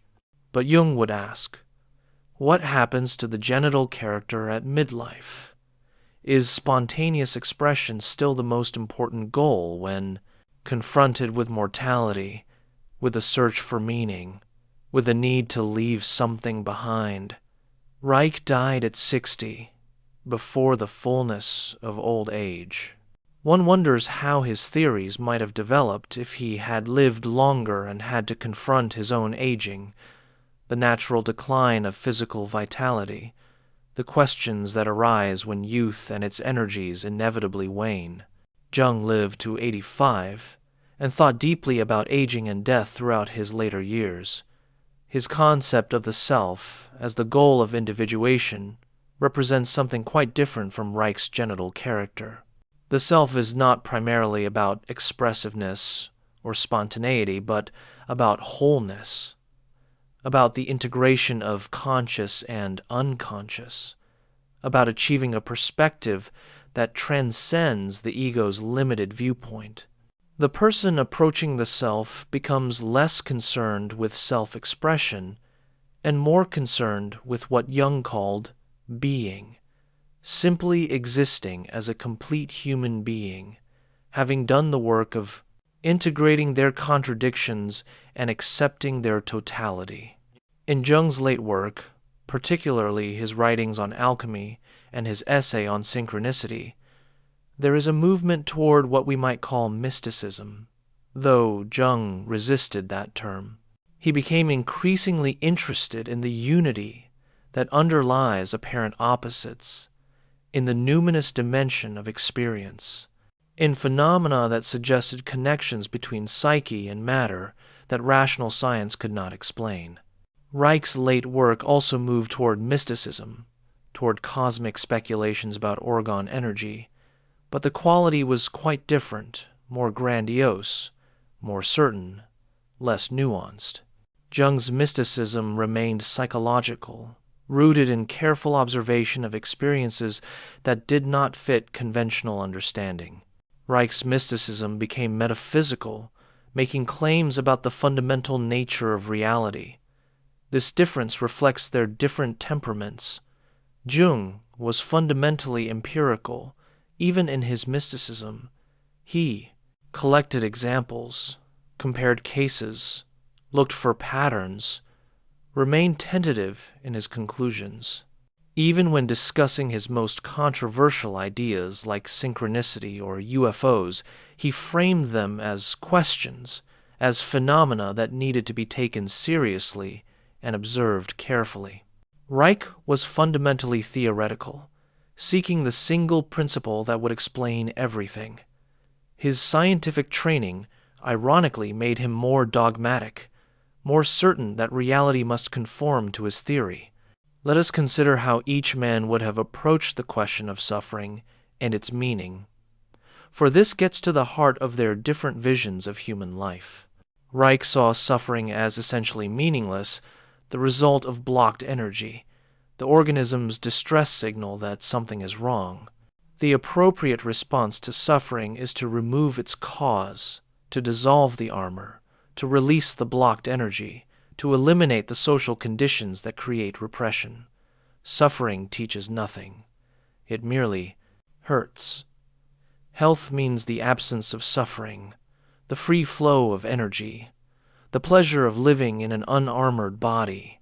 This vision has the virtue of taking suffering seriously as a problem to be solved rather than romanticizing it. Reich's compassion for those in pain drove his clinical innovations and his political activism. He would not tell a suffering person to accept their pain or find meaning in it. he would work to eliminate it. Jung, however, saw suffering as potentially meaningful, even necessary for development. The dark night of the soul, the confrontation with the shadow, the death of old identities, these painful processes are how consciousness is refined. Suffering that is accepted and engaged with, rather than avoided, can become an initiation, a transformation, an opening to depths that pleasure and success could never reveal. The neurotic symptom is not just a problem, but a message, an indication that energy needs to find a new channel, that transformation is necessary. This does not mean Jung advocated suffering for its own sake. The goal was not suffering, but the consciousness that can emerge from engaging with suffering rather than avoiding it. But Jung recognized that growth often requires sacrifice, that individuation is not a comfortable process, that consciousness is achieved partly through the pain of confronting what we would rather not see about ourselves and our lives. From Reich's perspective, Jung's attitude towards suffering would seem masochistic, a rationalization of failure to eliminate the causes of pain. Why interpret symptoms when you could eliminate them? Why find meaning in suffering when you could liberate the body and allow natural health to emerge? Jung's approach, Reich might argue, keeps people stuck in their neuroses, forever analyzing and interpreting, but never actually becoming free. From Jung's perspective, Reich's eagerness to eliminate suffering would seem to miss the point of psychological and spiritual development. If suffering is simply removed without being understood, the person learns nothing. The same patterns will recreate the same problems in new forms. Worse, the removal of suffering through purely physical means might eliminate symptoms that were trying to bring important messages to consciousness. The body's pain might be trying to tell us that we are living wrongly, that we need to change direction, that something essential is being neglected. To simply release the muscular tension without asking what it is trying to communicate would be to miss an opportunity for transformation. In practice, most effective therapy probably requires some balance between these poles. Sometimes, suffering needs to be relieved before it can be meaningfully engaged with. The person in acute crisis, overwhelmed by pain or trauma, may need stabilization, relief, containing, before they can do the reflective work of understanding. At other times, premature relief prevents necessary learning. The adolescent who is bailed out every time they face consequences never develops responsibility. The adult who medicates every uncomfortable feeling never learns to tolerate and work with difficult emotions. Reich's techniques for dissolving character armor often did produce intense, cathartic experiences.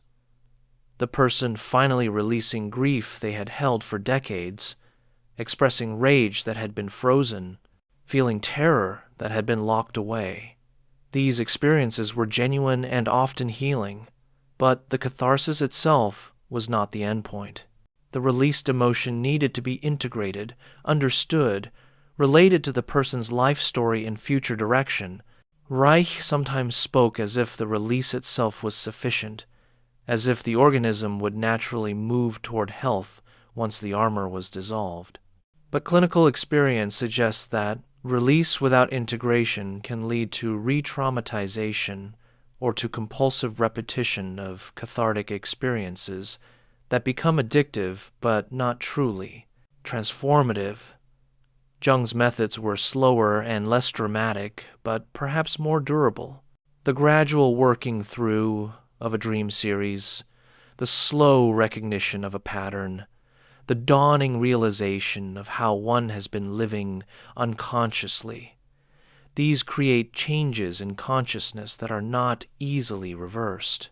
The person who has genuinely integrated their shadow has changed in a fundamental way that does not require ongoing dramatic experiences to maintain. The consciousness achieved through individuation provides a stable foundation that weathers life's changes. But Jung's approach could also become a way of avoiding change, of staying safely in the realm of interpretation and symbolic work without risking the vulnerability of genuine feeling and expression. The analyst and patient could collude in this defense, exploring endlessly fascinating symbolic material while the person's actual life remained stuck. Reich's demand for observable change in breathing, in posture, in the capacity for emotional expression provided a useful criterion. Is anything actually changing, or are we just having interesting conversations? The question of the relationship between spirituality and sexuality is another area where Reich and Jung diverge dramatically. Reich saw spirituality as essentially sublimated sexuality, the energy that should be expressed sexually being redirected into mystical or religious channels because direct sexual expression is forbidden. All the ecstatic experiences of saints and mystics, all the longing for union with the divine, all the sacrificial practices and ascetic disciplines, these were, in Reich's view, distortions of natural sexual energy prevented from flowing to its natural goal in orgastic discharge. This reductionist view is consistent with Reich's biological materialism. There is only one energy, sexual, in nature, though he later renamed it orgon. Spirituality is not a separate domain, but a misdirection of energy that belongs in sexual relationship. The person capable of full sexual satisfaction would not need spirituality. The genital character lives in the body and the present moment, fully engaged with material reality, with no need to seek transcendent meaning or connection with something beyond the self. Jung found this view completely inadequate to the phenomena it claimed to explain. The religious and spiritual experiences he had studied in countless cultures, including his own numinous encounters with the unconscious, could not be reduced to frustrated sexuality. They were genuine experiences of the transpersonal, encounters with aspects of reality larger than the individual ego. To reduce them to sexuality was to commit what Jung called nothing but explanations, reducing the greater to the lesser, the complex to the simple, in a way that eliminated what was most significant. For Jung, sexuality and spirituality were related but not in a reductive way. Both involved powerful experiences of connection and transcendence. Both dealt with energies larger than the individual ego. Sexual union at its deepest is not merely physical pleasure, but a sacred encounter, a hierosgamos, or sacred marriage, that symbolizes the union of opposites within the psyche. Conversely, spiritual experiences have an erotic dimension, not because they are really about sex, but because the same energy that manifests as sexuality can also manifest as spiritual longing. The key word is transformation. Libido, as Jung understood it, naturally transforms from one form to another as development proceeds. The energy that is primarily sexual in youth becomes increasingly available for creative, relational, and spiritual purposes in the second half of life. This is not repression or sublimation in Freud's sense, but a natural metamorphosis. The chrysalis does not repress its caterpillar nature when it becomes a butterfly. It transforms into something new while remaining fundamentally the same organism. Reich could never accept this notion of transformation. For him, energy was energy, concrete and consistent. To speak of it transforming from sexuality to spirituality was mystification, a way of avoiding the recognition that spiritual seeking was a poor substitute for good sex. If everyone had genital character, if everyone could achieve full orgastic potency, religions would simply disappear, having lost their psychological function of channeling frustrated sexual energy. This disagreement is ultimately unresolvable, because it rests on different metaphysical assumptions about the nature of human being. If humans are primarily biological organisms, Reich is more or less right. If humans are also or primarily spiritual beings for whom biological life is meaningful only in a larger context, Jung is more or less right. Most people probably live with some combination of these views without fully resolving the tension. What remains valuable from each perspective, from Reich, we can take the recognition that spirituality can indeed be defensive, that it can be used to avoid embodied life, that genuine health includes sexual health, that the body's wisdom should not be despised in favor of abstract ideals. From Jung, we can take the recognition that humans are meaning-seeking creatures for whom purely biological satisfaction is not sufficient, that spirituality addresses real needs and experiences, that the search for transcendence is as natural and as necessary as the search for sexual fulfillment. As we move toward the close of this long meditation on Reich and Jung, we enter a more contemplative space where we can reflect on what their dialogue, their tension, their incompatible visions reveal about the nature of the psyche and the quest for healing and wholeness. These two men, so different in temperament and conclusion, were both driven by the same fundamental question: why do human beings suffer, and how can they be helped? Reich's answer was revolutionary in its simplicity. Humans suffer because natural energy flow is blocked. Healing comes through removing the blocks. This vision inspired generations of body workers, sex therapists, and social activists. It gave permission to feel, to express, to honor the body's wisdom.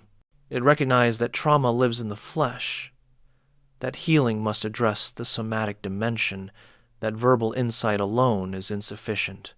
Reich's clinical observations about character structure, about the patterns of holding and defense that incarnate in muscle and posture, remain fundamental to body-oriented psychology. But Reich's literalism, his need to ground everything in material energy that could be observed and measured, ultimately limited and finally destroyed his contribution. The turn to orgone energy, the increasingly grandiose claims, the paranoid certainty that he was being persecuted for his discoveries, these reflect what happens when the symbolic dimension is rejected, when metaphor is collapsed into literal claim, when the subtlety of psychological reality is forced into the categories of material science.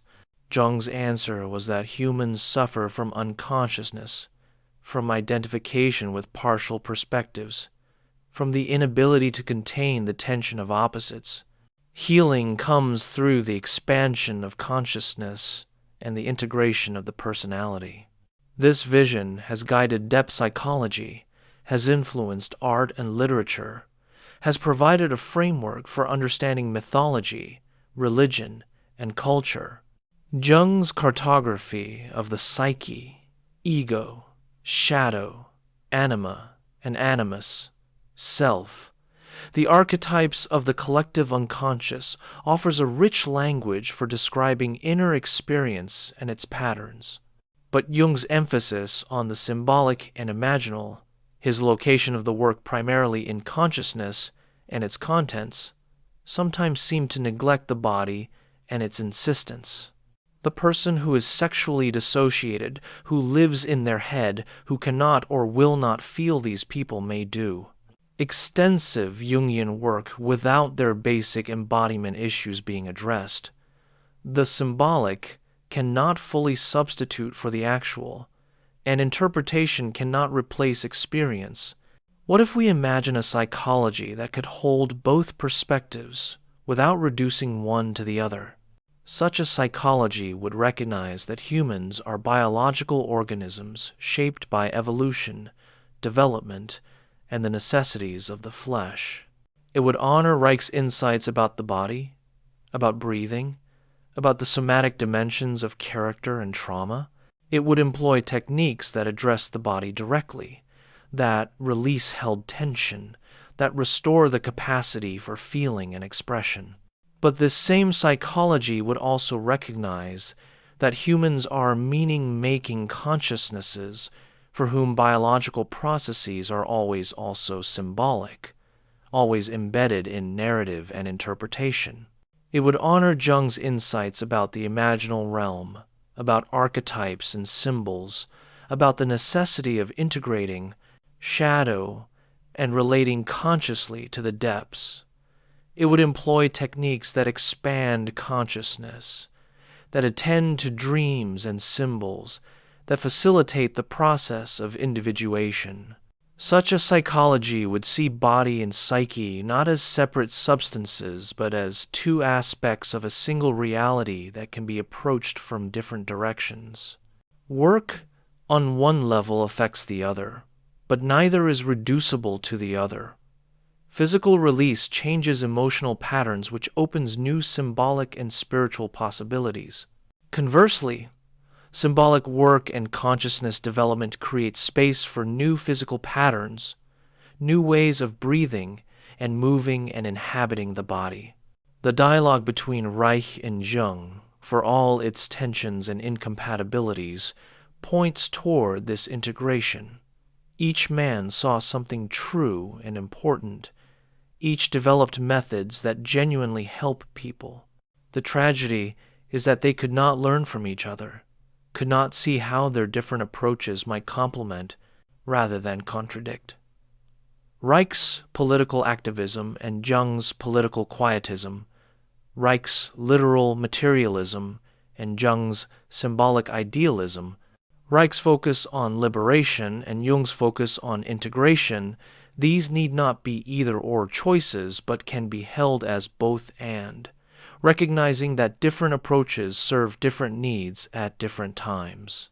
The contemporary landscape of psychotherapy has indeed moved toward such integration, though not always acknowledging its debts to these founding figures. Sensory-motor psychotherapy works with the body's responses to trauma while also addressing meaning and narrative. Somatic experiencing helps complete defensive responses that were frozen during overwhelming experiences, allowing the body's wisdom to emerge while also creating coherent stories about traumatic experiences. EMDR uses bilateral stimulation to process traumatic memories, working at the neurological level, while also facilitating cognitive and emotional integration. These and many other contemporary approaches blend attention to somatic process with attention to meaning and consciousness in ways that honor both Reich's and Jung's insights. In the realm of cultural criticism, too, we can see the value of both perspectives. Reich's analysis of how repressive social structures create repressed individual characters remains relevant. The way authoritarianism works through the body, installing fear and inhibition that serve power. This is visible in every authoritarian movement from the fascism Reich analyzed to contemporary forms of political and religious control. Sexual shame, body shame, the denial of pleasure and embodied wisdom, these continue to be tools of control, and Reich's fierce opposition to them remains inspiring. But Jung's recognition that political and social problems reflect psychological and spiritual issues warns against simplistic political solutions. Changing external structures without changing consciousness simply creates new forms of the same patterns. The shadow does not disappear because the social structure changes. It finds new objects for projection. The human need for participation in something greater than the individual ego will express itself somehow through religion or ideology or nationalism, and if this need is not consciously addressed, it will be captured by destructive collective movements. The integration of psychological and political awareness is one of the great unfinished tasks these two thinkers leave us. How do we address social injustice and individual healing, collective change and personal transformation in ways that honor both dimensions? How do we remain embodied and politically engaged while also doing the inner work of consciousness and integration? How do we honor the body's needs and wisdom while also acknowledging the spiritual dimensions of human existence? These questions have no simple answers, but holding them is itself important. The tendency in our time is toward fragmentation, toward specialists who address only one dimension of human life. Medical professionals treat the body without considering meaning or consciousness. Psychotherapists address emotions and cognition without sufficiently attending to somatic process. Spiritual teachers address consciousness and transcendence without acknowledging shadow and body. Political activists work for social change without addressing the psychological structures that perpetuate injustice. Reich and Jung, each in their limited way, were trying for something more comprehensive, more whole. As we near the end of this long meditation, as you perhaps drift toward sleep or emerge from it, we might let our awareness move gently between body and image, between the felt sense of breathing and the symbolic landscapes of dream. Reich would have us attend to the breath, notice where it is held or flows freely, feel the tension in our shoulders and jaw and pelvis, allow spontaneous movement and expression. Jung would have us attend to the images arising from the depths, the dream fragments and daytime reveries, the archetypal figures who come to teach or challenge or guide. Both are right. Breathe, and notice the images that arise with deeper breathing. Follow the images, and notice how the body responds, how a particular dream figure creates tension or relaxation, how a symbol resonates in the chest or belly. The living reality of human existence moves between these poles, and healing happens when both are honored. We can imagine, in the space between waking and sleeping, a conversation between these two great explorers of the psyche. Reich might say, "Carl, your approach is beautiful, but too removed from immediate suffering. People need to breathe, to move, to feel. All your symbols and interpretations, what do they matter if the person remains frozen in their body, unable to express or connect or surrender?" Jung might respond, "Wilhelm, you have discovered something important about the body, but a human being is not just an organism that needs to flow. We are also spirits who need meaning, consciousnesses who must integrate shadow and light. Your genital character would be empty without the symbolic and spiritual dimensions you dismiss. And perhaps, in this imagined dialogue, they might begin to hear each other." Reich might acknowledge that release without integration can be re-traumatizing, that the energy he freed needed direction and meaning that his approach did not always provide. Jung might acknowledge that symbolic work without embodiment can become sterile, that consciousness without feeling is not truly consciousness at all. They might see how their different approaches address different aspects of the same essential human need, to be whole, to be free, to be fully alive in body and soul. The legacy of their incomplete dialogue is an invitation to us to continue the work of integration they could not complete.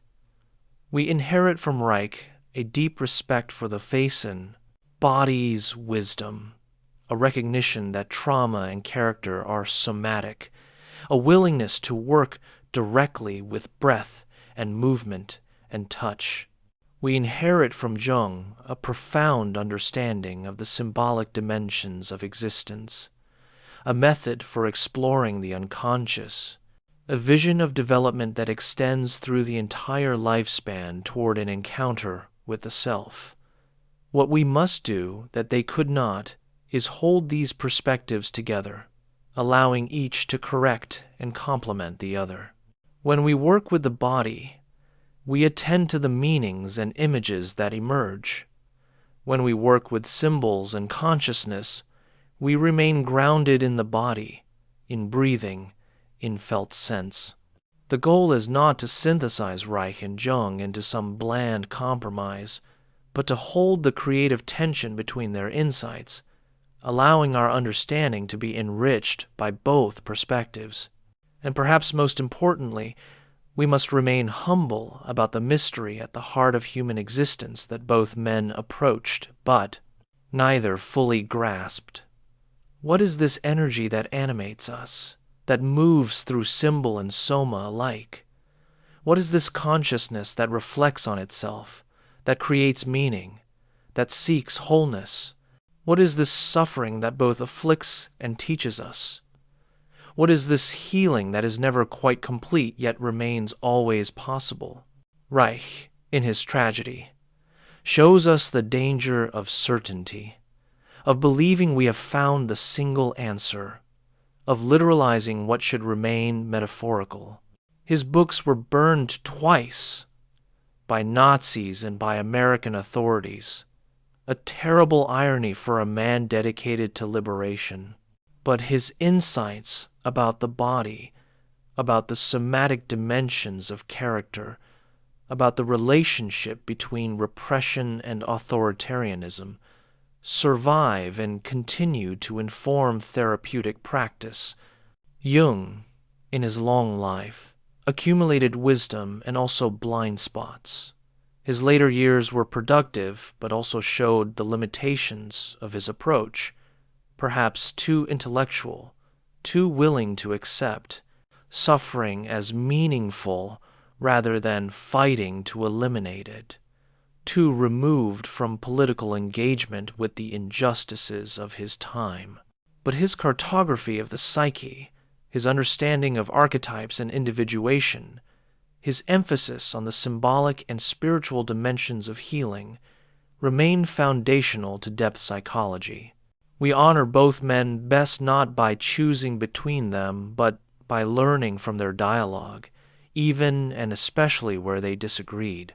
The tension between body and symbol, between liberation and integration, between the political and the spiritual, between the literal and the metaphorical, these tensions are not problems to be solved, but creative polarities to be held. Human beings exist in these tensions, and our wholeness comes not from resolving them, but from becoming spacious enough to contain them. As this long narrative draws to a close, as the night deepens around you and sleep beckons or releases you, let us rest in gratitude for these two brave explorers of the human condition. They dove deep into the mystery of suffering and healing, each bringing back treasures that can still nourish and guide us. Wilhelm Reich, prophet of the living body, champion of natural expression, martyr to his own literalism.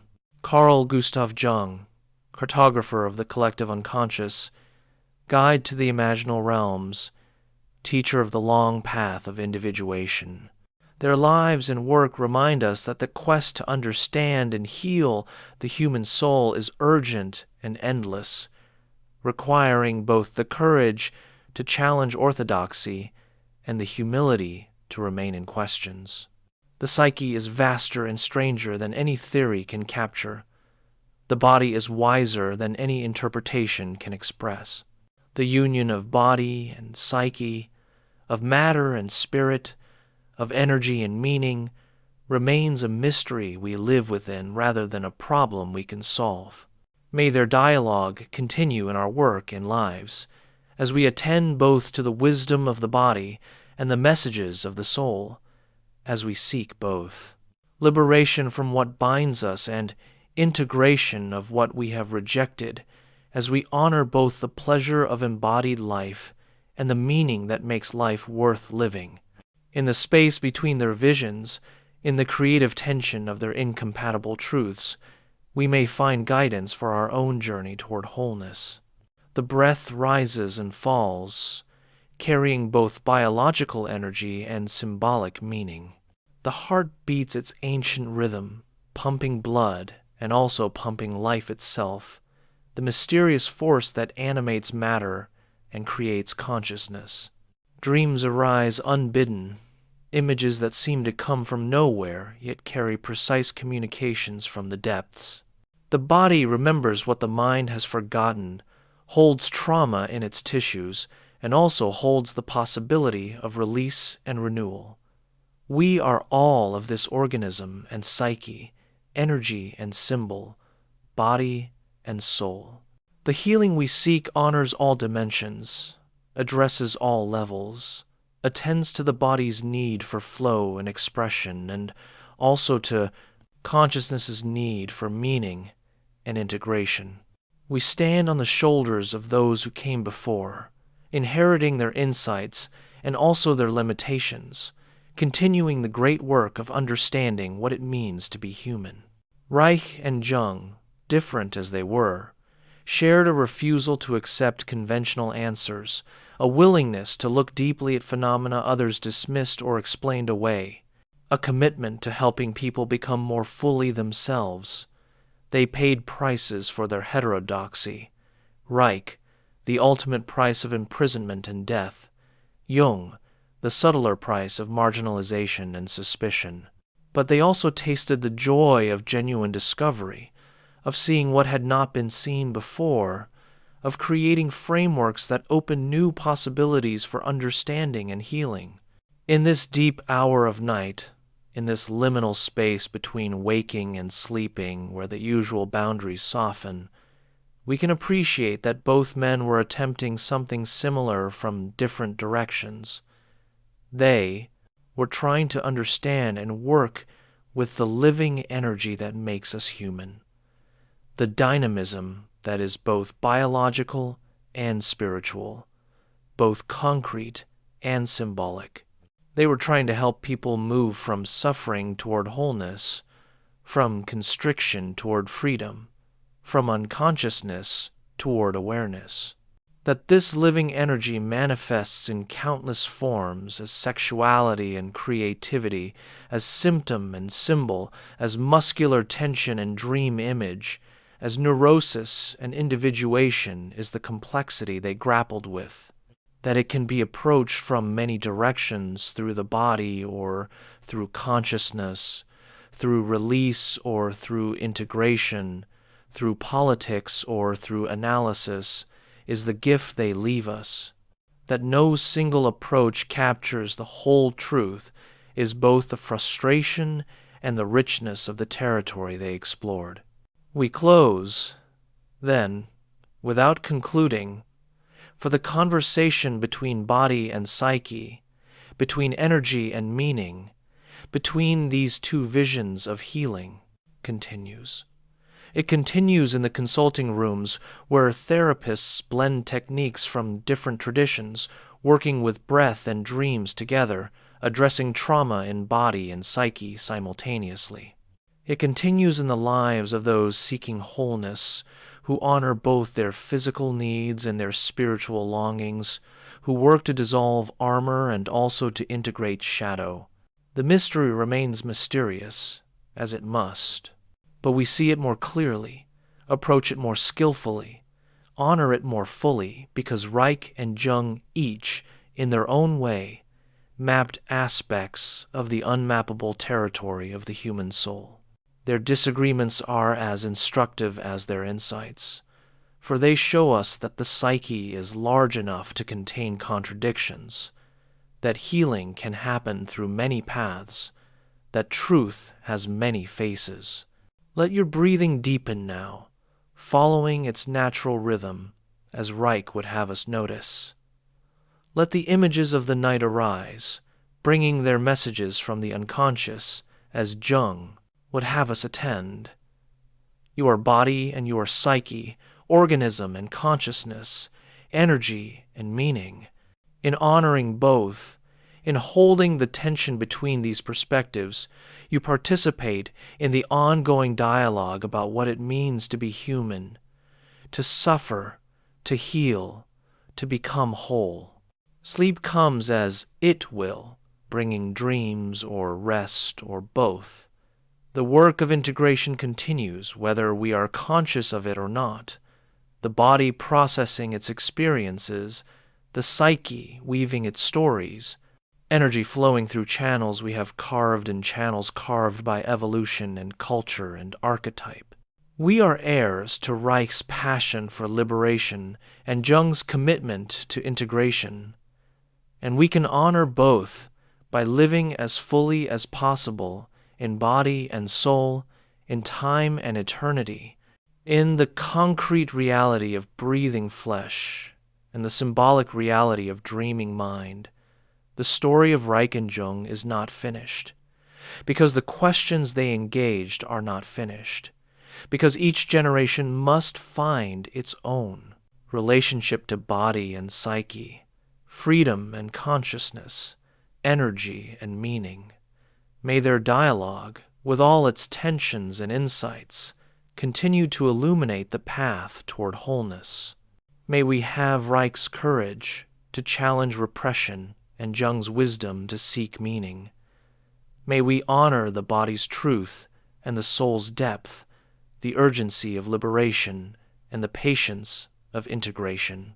Rest now in the knowledge that you carry both streams within you, the prophetic fire of Reich's vision and the contemplative depth of Jung's exploration.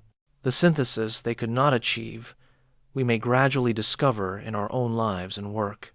The energy that moved through them moves through us as well, seeking expression and meaning, liberation and integration, the wholeness that is our deepest nature and our most difficult achievement. Thank you for accompanying me through this long meditation on two great explorers of the psyche. May your sleep be deep and your dreams be wise. May you wake refreshed, more alive in your body, more conscious of your depths, more capable of holding the creative tensions that make us human. The journey toward wholeness continues, and we continue it together, standing on the shoulders of those who came before, reaching toward the integration that was their dream and remains our work. Breathe deeply, dream richly, become whole.